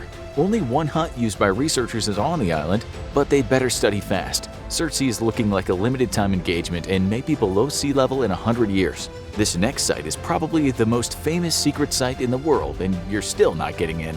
Number 6. Fort Knox. You've all heard the expression, it's locked up tighter than Fort Knox. Well, the original location lives up to the name. Located in northern Kentucky, it's a U.S. Army post that serves as the United States Bullion Depository. That means gold. Lots and lots of gold. Roughly 4,500 tons of the stuff. It's more than half the entire government store of gold, and it was transferred there to keep it safer from military attack. It also holds countless other priceless U.S. artifacts and was used as a secure vault during World War II. That valuable cargo demands top-level security. How top-level exactly? The only people allowed in Fort Knox are military members, and you don't get assigned there straight out of boot camp. The building is fenced and surrounded by razor wire and minefields, and the surrounding cameras are high-tech enough to pick up any movement or sound. As for the vault actually containing the gold, the door is almost 2 feet thick and requires multiple separate combinations to be entered. It's also set on a 100-hour time lock, and you can bet no one unapproved is ever seeing the inside of the vault. Let's head over to one of the most dangerous places in the world for this next one. Number 5. Room 39. Deep in North Korea, asking too many questions about the government is not a good idea. If the government wants you to know, they'll likely tell you, and if they don't want you to know, the odds are you'll only ask once. That's the case for Room 39, which may not actually be a room at all. It's a secretive organization run by the ruling party, based in the headquarters of the Central Committee of the Workers' Party of Korea. It's one of the most highly classified parts of the government, along with its legal and intelligence organizations. But why is Room 39 more secretive than any of them? For one simple reason. This is where the Kim regime gets all their illegal funds. It's essentially a government-sponsored slush fund that funnels its profits to the regime helping them subvert global sanctions. It's estimated to generate up to $1 billion a year through activities like insurance fraud, smuggling, trafficking, and counterfeiting, but no actual records are available. Because it's an illegal arm of a powerful dictatorial regime, the odds are that anyone who gets to see it up front is either part of the scam or won't be leaving the room. These forbidden spaces can be as small as a room or as large as a country. Number 4. RAAF Woomera Range Complex. Let's head down under, where there's plenty you wouldn't want to encounter. Those entering the outback are taking their lives into their hands with the dangerous wildlife and harsh climate. But in South Australia, there's a massive range that's off-limits to anyone outside of the military. The Woomera Range Complex is locked down for weapons testing and aerospace experimentation. And not only are you not walking in, you're not even flying over it. The Royal Australian Air Force has locked the entire region down. But what shocks most people is just how large this area is. The Woomera Range Complex has a land area of around 47,000 square miles. That's about the size of the state of Pennsylvania, or the countries of North Korea or Portugal. In fact, less than 100 of the world's countries are larger, making this one of the largest lockdown regions in the world. You could see it via highway that runs through, but there wouldn't be all too much to see. And don't even think of going off the designated road. Not only is it mostly desert, but you never know where the next munitions blast is coming from. Even the wildlife probably wants out. Sometimes a forbidden zone can be the perfect way to prevent conflict. Number 3. United Nations Buffer Zone, Cyprus. In 1974, a war between Greece and Turkey ended. The island country is closely aligned with Greece, but part of it is claimed by Turkey due to the island's large minority of Turkish origin. When a ceasefire was finally instituted, the United Nations would play a key role in keeping the peace. Part of the agreement was an establishment of a demilitarized zone dividing the island into two sides, with a massive barrier separating the two regions and making any hostilities much harder to pull off. So, what's life like in a demilitarized zone? You could ask the citizens of Nicosia, whose city is split in two by the demilitarized zone. Those on either side can move freely, but moving between the two is much harder. A 112-mile buffer zone is off-limits to anyone who isn't UN personnel or otherwise approved, and even the residents who lived there before were strongly encouraged to leave. However, the UN didn't forcibly evacuate anyone, and the region is sparsely populated. But if they have friends on the outside, the odds are they won't be popping in for visits anytime soon. What's more secure than a place to survive the end of the world? Number 2. Mount Weather. In day-to-day affairs, Mount Weather Emergency Operations Center is the base of FEMA and works as a control center for the radio system that can connect everyone to the emergency alert system if needed. It's a critical government facility, but why is it so secure? It was built during the Cold War and was fully equipped for the worst of all possible scenarios, a nuclear attack on the United States. So while it operates normally, it's got security measures for just about any nightmare scenario, and that's because it's expecting some special guests. If a disaster or attack happens, Mount Weather is prepared to host the evacuated politicians from the highest levels of government, including the president. It also has storage facilities for irreplaceable American treasures like the art held in the National Gallery. Everyone would want to get in if the end of the world happened, and that's why no one's getting in. Only the cleared professionals and elite politicians who have a spot in the bunker have access, and that's not changing anytime soon, no matter what the global climate is. And speaking of disasters, nothing makes a place a no-go zone like a natural disaster. Number 1. Plymouth, Montserrat. In the Caribbean, the small British overseas territory of Montserrat has a population of 4,600 people. What it doesn't have is a capital city. That's because in 1995, the capital of Plymouth was directly in the path of a massive volcanic eruption. They probably should have seen it coming. The city was built on lava deposits. But by 1997, it was completely uninhabitable and became the only ghost town in the world to serve as a capital city.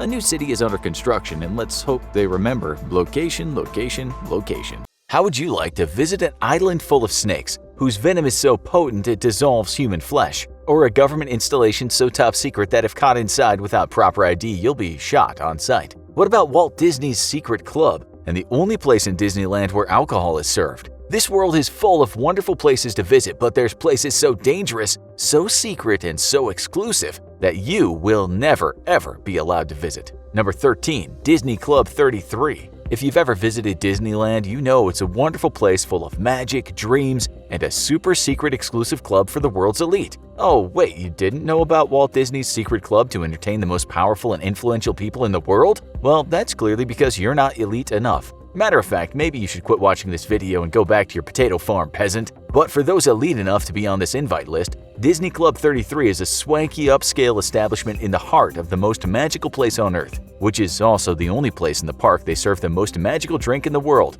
ayahuasca, alcohol. That's right, if you're a parent and you've a hankering for a beer after 12 hours of wrangling a bunch of screaming toddlers around, then this is the spot for you. If you can get in, that is. The club is invitation only, meaning you need to know someone who's already a member in order to get an invite, and then there's that simple matter of your initiation fee, a modest $25,000 to $100,000 fee, along with your annual fee of $12,500 or $30,000 depending on your level of membership. And that's right, even within the elites there's varying levels of elite. And you don't want to be the scrub with a trash tier membership paying only $12 grand a year, do ya? Club 33 is full of all kinds of upscale swank, and though it was once briefly open to the public, it was soon made into a members-only affair. So what's inside this exclusive Disney club? Well, aside from the typical super rich stuff like paintings, sculptures, and a dining room called Le Grand Salon, there's also an animatronic bird called Alfred, the vulture, who sits atop a grandfather clock, and paintings where the subjects move around or disappear only to reappear in different paintings.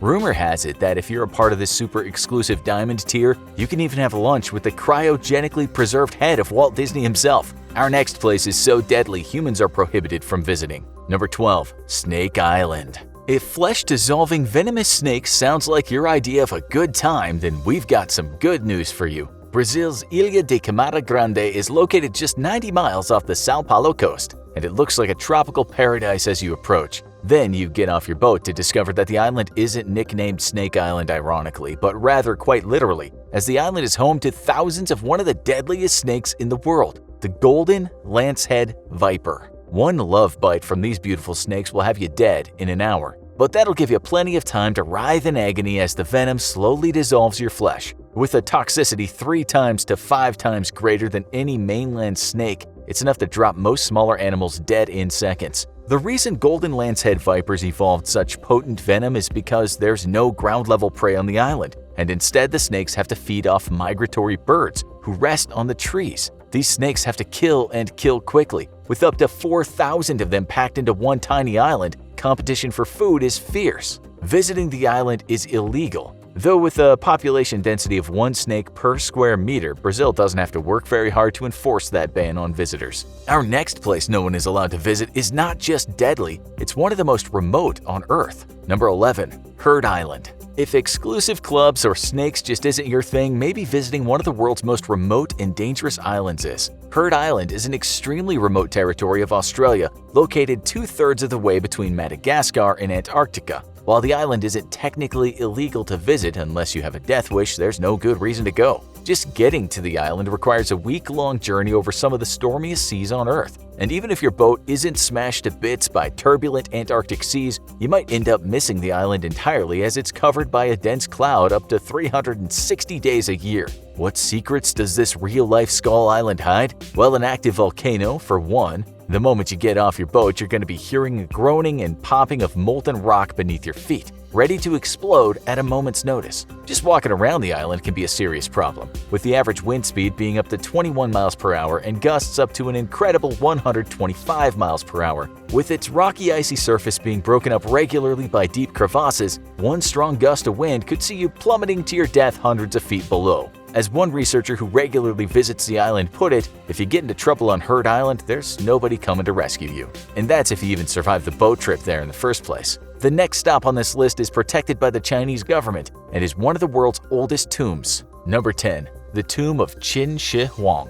China's first emperor, Qin Shi Huang, famously worked very hard to avoid death, even going so far as to drink life elixirs containing mercury and prescribed by his court magicians. While he inevitably died, as all men do, he ended up being immortalized in a completely different way. Completely forgotten by history, Qin Shi Huang's tomb laid under a large hill until 1974, when a group of farmers started digging wells near Qian and dug up a life-size terracotta soldier. Immediately, archaeologists descended on the site and made a startling discovery. a massive tomb containing up to 8,000 terracotta soldiers, each one handcrafted and completely unique from the rest. Yet while this main burial chamber is impressive given the army of soldiers, chariots, and equipment for war, the central tomb where Qin Shi Huang himself is buried has yet to be opened. The Chinese government has banned anyone from opening the tomb, with some believing that it's out of fear for damage that could be done to the relics inside. When King Tut's tomb was opened in the 1930s, the relatively primitive archaeological techniques used ended up causing great harm to the tomb itself and wiping out many opportunities to learn even more about the ancient king.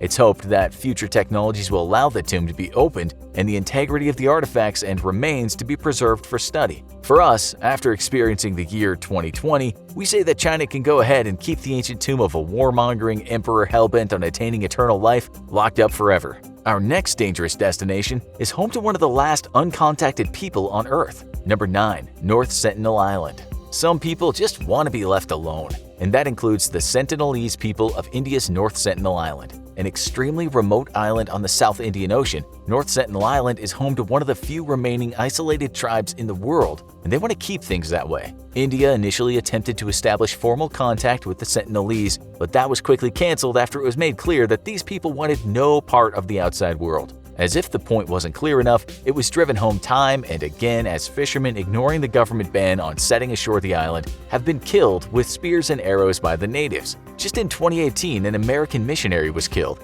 his body dragged to the beach so all watching would get the hint, leave us alone. The Sentinelese are violently protective of their island, to the point of threatening Indian Navy warships that wander too close during a military exercise. Regular helicopter overflights undertaken by the Indian Navy for the purpose of surveys are frequently attacked by arrows and spears, though the pilots make it a point to fly well over the reach of these primitive weapons. Sometimes, though, the Sentinelese take more proactive measures to defend their islands and have been known to give chase on dugout canoes. Rumors are that they also swim to nearby islands, at times threatening the locals there. If you're a world adventurer, perhaps sit a trip to this island out, or risk taking an arrow to the knee and going into an early retirement. The next place on our list is one of the most secretive on Earth and may contain relics from outside our home planet. Number 8. Area 51.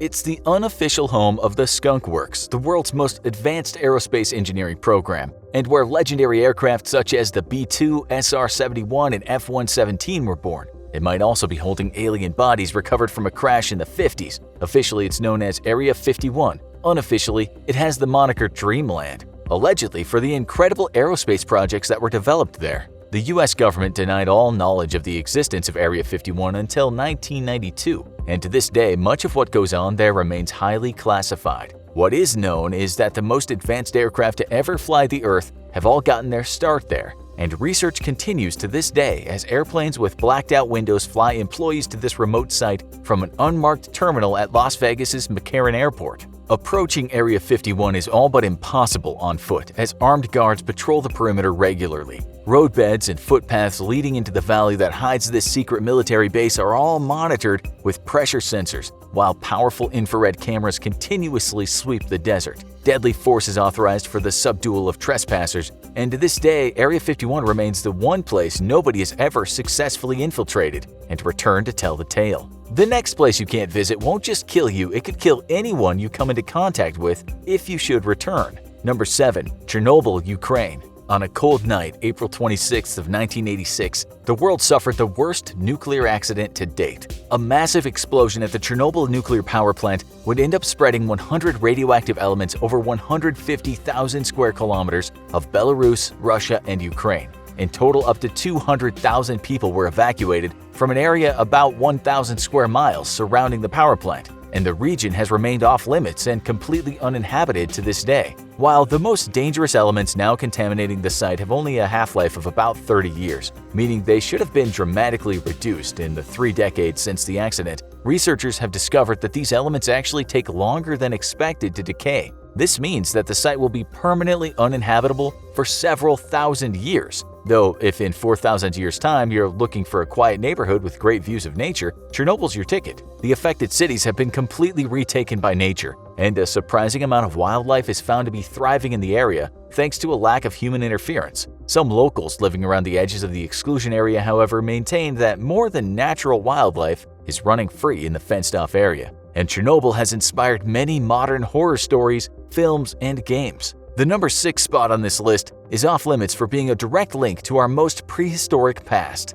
Number 6. Lascaux Caves, France. In summer of 1940, the world had plenty to worry about, especially France. But for a moment, the entire world's attention was focused on a single fox's den discovered in the remote French countryside. 3 young men, all exploring the deserted den, were shocked to discover a small system of caves adorned with all forms of prehistoric artwork. The walls were adorned with many breathtakingly beautiful paintings of all manner of prehistoric animals, and along with the art, archaeologists discovered all manner of tools and jewelry that shed new light onto our prehistoric ancestors. The advanced tools discovered and the sophisticated artwork led many to rethink the truth about our primitive ancestors, though sadly the incredible discovery didn't manage to divert the world's attention away from a new world war for very long. Today, the caves are protected by the French government, which considers them one of the most important cultural treasures. The next place on our list may just be the single most exclusive place on Earth, where less than a dozen people may have tread. Number 5. Ise Grand Shrine, Japan.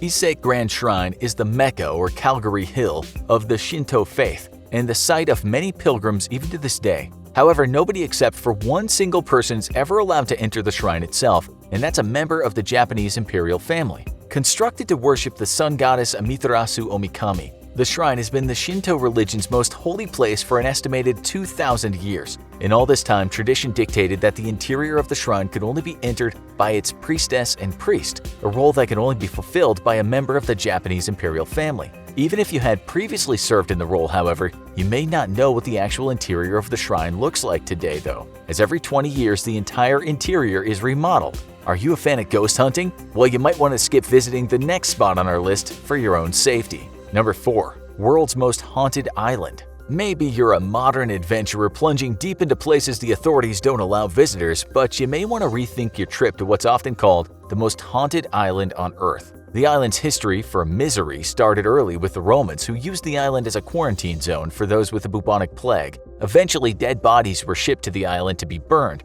resulting in a thick layer of ash that remains mixed with the soil to this day. In the 1920s, a mental asylum was established on the island, and unsurprisingly, reports of abuse and death were quick to follow. The island has drawn international attention for its notoriously sinister past, as several ghost hunting TV shows have filmed at the location. Ghost Adventurers stranded its crew on the island for 24 hours and managed to capture many strange and unexplained supernatural phenomenon and electromagnetic activity in a place lacking modern technology. Today, the Italian government is so desperate to redevelop the island that it's offered a 99-year lease on the island for cheap, though unsurprisingly, no one seems interested in an island full of ghosts. The next place on our list is rumored to be the site of many secret U.S. government biological weapon programs. Number 3. North Brother Island. Many places on our list are islands, and for good reason. Islands are the best places to hide things you don't want the public seeing, or to keep people away. North Brother Island in the U.S. might just be one such place.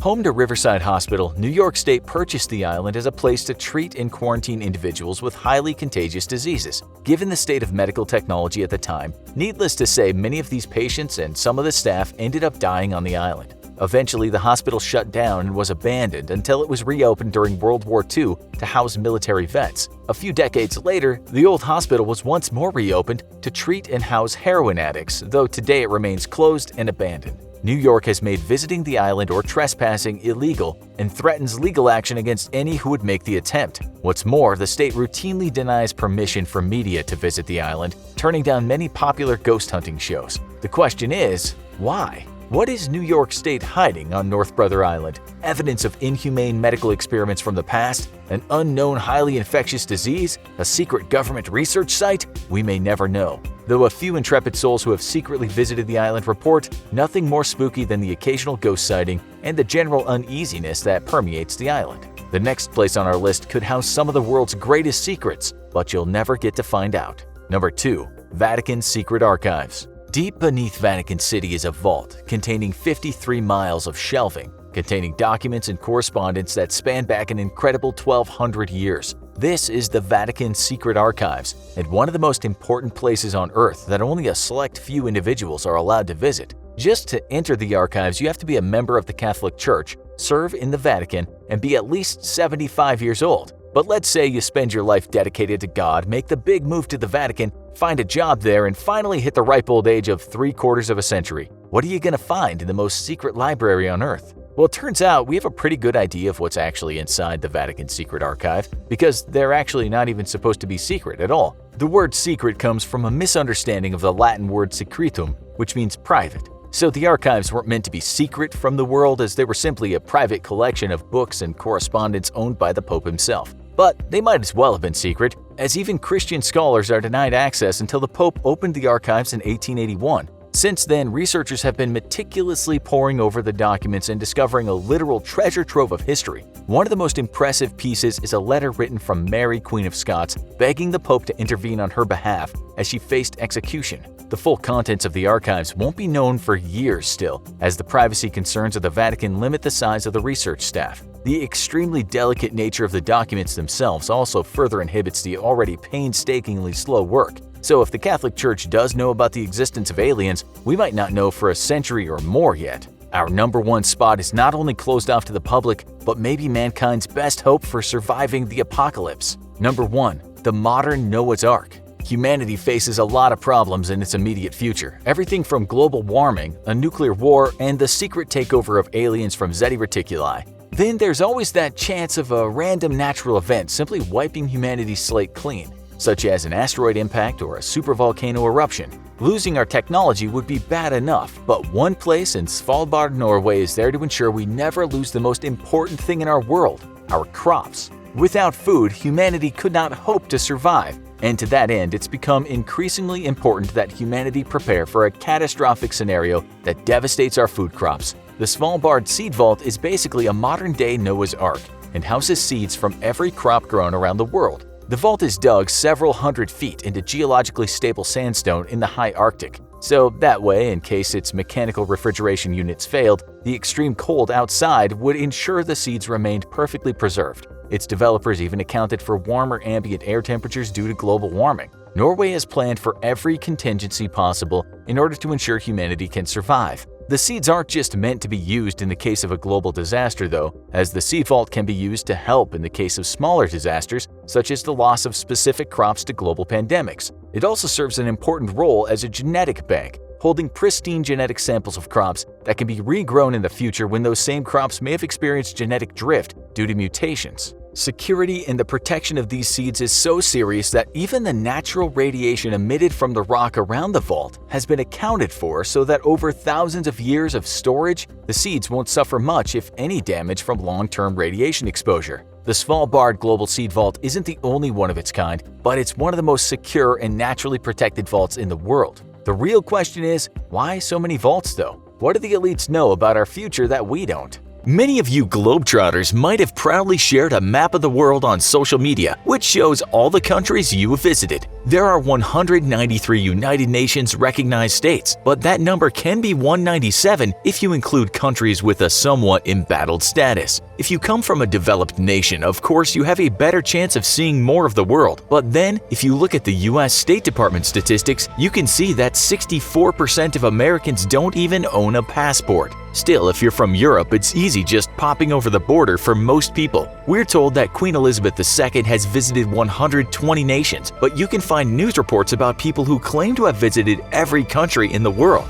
That's some feat, and not easy, as many places are just very difficult to visit. We might add that it depends on what passport you're carrying, but some places are not exactly welcoming to many citizens of the world. If you don't believe us, ask a man called Henrik Jepsen, someone who, like a few others these days, says he has visited every country. So where did he have problems? Number 8. Syria. He mentions Syria. This is what he said: "Having a visa isn't always enough to get into the country. I flew into Beirut where my contact picked me up and took me to the border. The immigration officer wouldn't believe I was in Syria as a tourist, but eventually they decided to stamp me in." According to the website The Unusual Traveler, it's much easier to get into Syria now than it was just a couple of years back. Not long ago, it would take 10 to 12 weeks for your visa application, but these days it's not even close to that, although we're told it takes longer for Brits and Americans than most other nationalities. You might also be told that you must have a guide to go on a tour, but you can wing your trip too. It just might be harder to get the visa if you want to do it that way. You don't have too many options as to how to get in, as you can only fly in on small airlines from nearby countries, and many of its borders with other countries are not open. Your best bet is to travel from Beirut in Lebanon to the Syrian border. From what we can see, this is how most other Western travelers did it, so it's by no means easy, but not impossible. You might also find trouble if you have an Israel stamp in your passport, and if you're American. Well, maybe your jaunt in the Middle East might mean a red flag, but we can't be sure about that. Number 7. Yemen. Visiting Yemen can also cause you a great big headache, and at the same time, you won't find many governments telling their citizens it's safe to go. One guy that claims to have visited every place in the world, an Irishman called Johnny Ward, that started off his travels teaching English in Chiang Mai, Thailand, and then made a small fortune with his travel blog, said Yemen certainly was hard to get into. He wrote this: Saudi have imposed a no-fly zone through Yemeni airspace. There are no commercial flights due to the war, visas are hard to come by, and taking a local fishing boat is treacherous due to the pirates, terrorists, war, and immigration from both the Omani coast and then again on the Yemeni side. He tried bribing officials at land borders, tried a cargo boat, and then a charter flight, but all those failed. That was in 2016. Is it any easier now? Not really, because you need a visa, and if you are American, you won't get a Yemeni visa in the US. The Canadian government tells us Yemeni authorities do not issue visas at port of entries. So you must apply, but as we said, some countries just won't issue you a visa. Well, some people do get lucky. We found this post on the Lonely Planet website. I went to the Yemen border with Oman yesterday and paid $100 US for a visa. I hired a local guy to help me do this trip to Yemen. I'm an American, and I have attempted 3 other trips to Yemen and all failed. It seems others have also crossed from Oman for $100. So again, not impossible, but very hard. Number 6. Nauru. This island country in the South Pacific Ocean is tiny and only gets about 150 to 200 tourists a year. There aren't many places to stay if you're a tourist, so you'll need to book well in advance, pay a lot of money, and you might even need a letter from a local sponsor. You'll also have to apply for a visa unless you're from a handful of nations. Don't think once you've arrived on the one airline that you'll just be able to get a taxi. There is very little public transport or infrastructure for that matter. What we are trying to say is this trip takes a lot of planning, months before you go, will cost you an arm and a leg, but will likely be worth all the cost and hassle. Number 5. Eritrea. We're told visiting this Northeast African country is not easy, as it's not always welcoming to foreigners. You'll need a visa, and from what we can see online, many people just get refused. Foreign journalists are certainly not always given the red carpet, as politically the country is quite secretive. If you do get the visa, you'll need more permits to visit anywhere outside of the capital. 1 permit for each place or site, which could mean applying for tons of permits. Sometimes called the North Korea of Africa, the website The Unusual Traveler says it has to be in the top 5 for the hardest places to get into in the world. The website says what others said, in that it's very likely you'll be refused the visa on your application. But the writer got in, saying, "I found Eritrea to be the most fascinating and underrated country in all of Africa." The visa application itself can take months, as you'll have to be approved by the government in Eritrea. The good news is that there are some flights right in from a number of nations, but the bad news is that if you don't have those permits, you won't be getting on any public transportation that can take you outside of the capital. While visiting Eritrea, you'll experience a bureaucratic permit nightmare like nowhere else in the world, said one writer.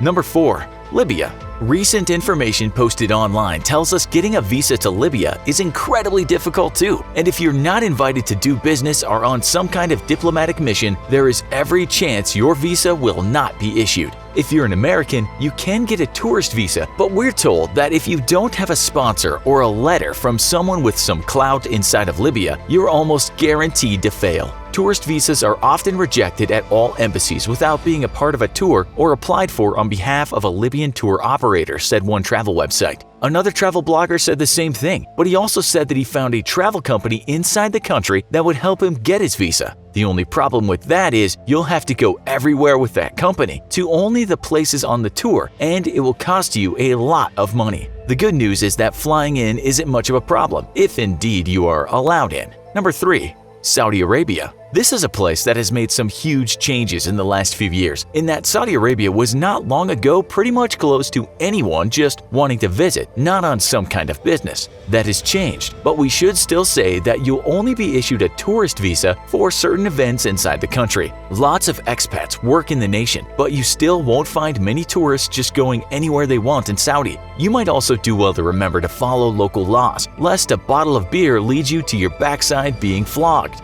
We should also add that if you're a woman under 25, it might be hard or impossible to get a visa if you're not going with a husband or at least a male chaperone. Number 2. South Sudan. We found a journalist online who said that getting a tourist visa for this place is very hard. He got a press visa and so was lucky, but he needed a letter from an employer inside the country. As a visitor, you might get yourself a visa if you also have a letter from someone inside, but it seems without an invite, you might have problems. We're not sure if this is an exaggeration, but one well-known travel website said that this area of the world is so violent that visiting is incredibly stupid. U.S. Embassy staff travel in armored vehicles and never go out on the streets alone. Just about all the governments of developed nations say just don't go here, and we can find hardly any information written by people who have been there. One guy called Ramblin' Randy did just that, writing on his blog, "I was shocked to see 3 or 4 gringos and a couple Asians on my flight to Juba. What were they going to South Sudan for?" He said he'd not been able to find a guide or a fixer before going, but was told by a hotel manager that he would be taken care of once he arrived. He managed to see a lot of things, but he was always with a local person, and it sounds like he wouldn't have done much alone. It seems the country will give you a visa if travel plans are booked ahead, but once there, you best follow some rules, and those include not taking photographs. Number 1. North Korea. This is the last place on our list, but believe it or not, it's actually not that hard to visit compared to some of the places on the list, and it's by no means dangerous if you don't break any laws. We've included it only because everyone is fascinated with this country, and you probably want to know how to get inside it. So you can get in, but there are catches, lots of catches. First of all, you'll have to book your trip through a travel company that works with the North Korean Tourism Ministry. Okay, step 1 done. What this means is that your entire trip will be a tour, and don't think you can just say see ya to your guides and go explore for yourself. You'll probably have 2 of these guides with you throughout your trip. The good news is that your visa will probably be issued, but it might take anywhere from 1 week to 6 weeks. As the website World Nomads tells us, if you choose not to travel with a tour group, you will still need the services of a local guide and won't be able to leave your hotel, sightsee, or travel on public transport without one. Defying these regulations will result in punishment for you and your guide. The good news is that the world's most secretive nation will let you surf the net, take photos, make phone calls. The bad news is the US just extended a ban on its citizens visiting the country. Most people, however, can get the visa, go to China, and then on to North Korea. We like to believe that as a species, we've been everywhere and seen everything. But this simply isn't so. There's a wild world out there that remains to be surveyed by us intrepid Homo sapiens.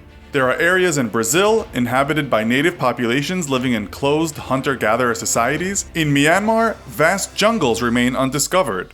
The Mariana Trench, 10,000 meters deep in the Pacific Ocean, has yet to be explored with any real depth. There are caves in Vietnam as high as office blocks.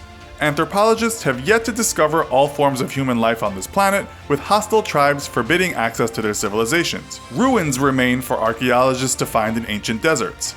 And there are thousands of species still out there for zoologists to discover on land and in the ocean. Today we'll take a look at some of the most interesting undiscovered places around the world in this episode of the Infographic Show, Places No Human Has Ever Visited. Number 8. Vale do Javari, Brazil. An estimated 3,000 native tribespeople still exist in this dense, isolated region. Thick with jungle, this is one of the most isolated regions not only in South America, but in the entire world. 32,990 square miles, or about the size of Austria, and bordering Peru, the Vale do Javari is shrouded in mystery. Under the canopy, sloths shift from tree to tree, careful to stay out of sight of the harpy eagle, while anacondas patrol the understory. This region promises adventure with every footstep, but don't go booking a flight there anytime soon, as this region is completely closed off to outsiders. Much of the jungle surrounding Vale do Javari is open, and around half of the world's rainforest can be found inside the 2.5 million square miles of Amazonian rainforest. Much of this forest is still undiscovered. There's a host of animals here, from tree frogs to anacondas and scarlet macaws, and numerous sites beneath the canopy that no human has ever visited. Number 7. The Northern Forest Complex in Myanmar. It is one of the largest contiguous forests in Southeast Asia and ranges more than 12,000 miles. At the crossroads of China and India, this area boasts great biodiversity. The Hukong Valley Reserve is believed to be home to one of the region's largest tiger populations. On the lower levels of the Himalayas, there is plenty of forest, home to red pandas, gibbons, monkeys, deer, and the rare rufous-necked hornbill. This area is rich in biodiversity. Moving up the Himalaya into the beautifully scenic kingdom of Bhutan is the world's tallest unclimbed mountains. While Nepal's Mount Everest grabs all the world's headlines, there is a mountain on the same Himalayan range that has yet to be conquered. We give you Gangkhar Punsam, the 40th highest mountain in the world, standing proudly in Bhutan, where it measures nearly 25,000 feet tall and remains unconquered. 4 expeditions have attempted to climb the mountain, but all have been called off due to bad weather. So far, no human has ever tackled the summit of Gangkhar Punsam. Number 6. Vietnam's Son Dung Cave, located in the heart of the Phon Nha Ke National Park. It is the world's largest cave, measuring more than 5 miles long, high enough to house a skyscraper, and wide enough, at its highest point, to fly a 747 through it. Inside the cave is a jungle and river network. The British Cave Research Association expedition set out to explore the cave in 2009, but they were blocked off by a 300-foot tall calcite wall. For this reason, much of the cave remains undiscovered by humans. Less people have seen the inside of Hang Son Dung than have stood on the summit of Mount Everest. Number 5. The Tsingy de Bamaraha in Madagascar, located on the western edge, is widely known for its limestone formations. Some 200 million years ago, the seabed rose, creating a plateau. There are 600 square miles of wilderness with a plethora of animal and plant species living there, many of which have yet to be discovered by man. Throw in waterfalls, untouched forests, and 11 different species of lemurs, and you have a virtual paradise unvisited by humans. Number 4. Northern Patagonia, Chile has a huge rainforest, mountaintops, rivers, lakes, and a huge ice mass, the Northern Patagonian Icefield. Unlike some of the other wonders we've talked about, this one is open to the adventurous traveler. In 1963, Eric Shipton, accompanied by Miguel Gomez and Sedomir Marangunic, crossed the giant ice cap from the San Rafael Glacier into Argentina. In 1972, an expedition led by Sir Crispin Agnew spent 5 months carrying out scientific research on and around the ice cap. Much of the ice mass and surrounding area is unvisited by humans, who really aren't too hot on the cold. Large parts of Greenland remain unexplored. The country is 8,000 square miles, with a population of 56,000, making it both the largest island and the least densely populated country in the world. Due to freezing weather conditions, much of Greenland has yet to be discovered by humans. Likewise, much of the Arctic Circle and the South Pole remain unexplored. Number 3. The Namib Desert is over 43 million years old. This coastal desert in southern Africa stretches for more than 1,200 miles within territories on Namibia, South Africa, and Angola, and is one of the oldest and largest deserts in the world. A number of animals and plants have adapted to the vast, unforgiving landscape, including desert elephants, mountain zebra, Grant's golden mole, Karoo bustard, and a type of shrub, Welwitschia mirabilis, which only has 2 leaves and can live for over 1,000 years. Number 2. North Sentinel Island is both one of the most fascinating and dangerous islands in the world. The natives are totally hostile, rejecting any contact with the outside world. The island, located in the Bay of Bengal, is totally untouched by modern society because the tribespeople attack anyone who tries to approach. 2 fishermen in 2006 accidentally drifted too close to the island and were slaughtered by members of the native tribe. While there are wonderful places on terra firma that we have yet to fully explore, perhaps the deepest mysteries are to be found offshore. Which brings us to number 1, the Mariana Trench, the deepest part of the world's oceans. Located in the western Pacific Ocean, this crescent-shaped scar in the Earth's crust is 1,600 miles long and 43 miles wide. It reaches a maximum depth of 36,000 feet, making it inaccessible to humans. In July 2015, members of the National Oceanic and Atmospheric Administration, Oregon State University, and the Coast Guard submerged a hydrophone into the deepest part of the trench. The titanium-shelled instrument picked up natural and man-made sounds such as boats, earthquakes, a typhoon, and whales. More submersions are planned as scientists hope to find out more about this unexplored region of the world. Certain cities around the world have at various periods in modern times gained notoriety for being places a person might easily walk into a dangerous situation. When talking about dangerous cities, we are usually referring to violent crime, gun crime, and murder statistics, although we should remember elements of danger might also include things such as active war zones or even traffic accidents. Today we will focus mainly on crime and violence, while bearing in mind that almost all cities regarded as dangerous in this respect are home to one or more fairly safe, affluent neighborhoods. Here we could take the American city of Los Angeles as an example, a city that has historically been associated with rampant gang violence, but for most Angelinos is safe, providing you don't go looking for trouble. In any case, we hope you enjoyed this definitive list of where you should perhaps not go on vacation right now in this episode of the infographic show, The 10 Most Dangerous Cities in the World. Don't forget to subscribe and click the bell button so that you can be part of our notification squad. Number 10. Cali, Colombia. Full name Santiago de Cali, this city has a population of around 2.4 million people and a murder rate of 64 out of every 100,000 people. Boasting historical sites and with a healthy tourism economy, Cali still can't avoid violence after so many measures have been taken to prevent it. Much of the violence has been blamed on turf wars from opposing cartels, the neo-paramilitary gangs of Los Rostros and Los Urabeño, both of whom make vast amounts of money from trafficking Colombia's well-known export, cocaine. On top of this, violence has erupted for decades between the guerrilla force of the Revolutionary Armed Forces of Colombia, aka FARC, and the government. Number 9. Cape Town, South Africa. The gap between rich and poor in this South African coastal city of 433,688 people is well known. Murders are common, but assault, street muggings, carjackings, and burglaries are also very common. While many of Cape Town's residents that live in the metropolitan area of 3.7 million are the victims and perpetrators of crime, the violence does still encroach into the heart of the city. It's thought around 65 people out of 100,000 were intentionally killed in 2015, a total of around 2,451 homicides, making gang-related crime a blight on this popular city. Number 8. Palmyra, Colombia.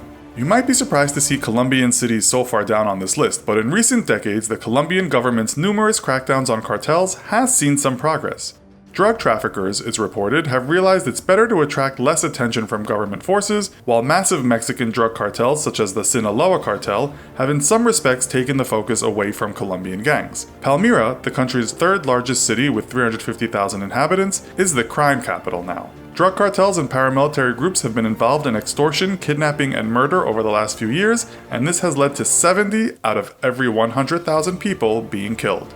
Number 7. Valencia, Venezuela. Valencia has a population of 1 million in the city area. While it's notable for its historical architecture and relative economic prosperity, it hasn't escaped gang violence. Around 72 of 100,000 people were intentionally killed here last year. Gangs are so rife that there have been numerous reports of mob beatings and lynchings by vigilante groups who've long since abandoned hope of the police doing anything to thwart crime. Thieves have reportedly been doused in gasoline and set alight in recent years.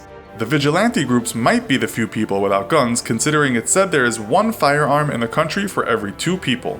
Number 6. Maturin, Venezuela. Maturin has a population of 401,384. Like much of the country, the city has been badly hit by Venezuela's current economic crisis, which has given rise to gangs and pervasive crime. With a murder rate of 86 per 100,000, it's said that the fact that it's a regional transport hub is the reason it's in the firing line of drug cartels. Tourists are told to be extra vigilant if they should venture into Maturin, as kidnappings can and do happen. It may not surprise you that TripAdvisor's listings for Maturin are scant. Number 5. Distrito Central, Honduras. Honduras's Department of Distrito Central has a population of 1,190,230, combining the twin cities of Tegucigalpa and Comayagüela. Here, around 90 murders per 100,000 people happened in 2016, with gang violence being to blame. The US Department of State advises travelers to be aware of high rates of crime, noting that there are no safe areas for Western travelers. While violence isn't quite as bad as in other parts of Honduras, around 620 people were murdered last year in Distrito Central. Number 4. Acapulco, Mexico.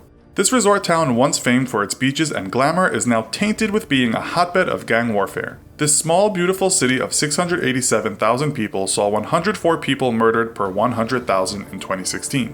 That same year, 461 people were killed in the first 6 months, and many of these people were not actually in gangs, but were residents that had gotten on the wrong side of gangs. While Acapulco has in the past been portrayed as a city where stars flocked and moneyed tourists followed, its state of Guerrero is said to be home to over 60% of people living in poverty. There are now around 12 murders every day in the city, and sometimes these are not out of sight. The world's media in 2016 reported gang members arriving at a beach on jet skis and shooting an enemy down in front of startled tourists. Number 3. San Salvador, El Salvador. The capital and largest city of El Salvador, San Salvador has a city population of 257,754 people and a much larger metropolitan population of almost 1.8 million.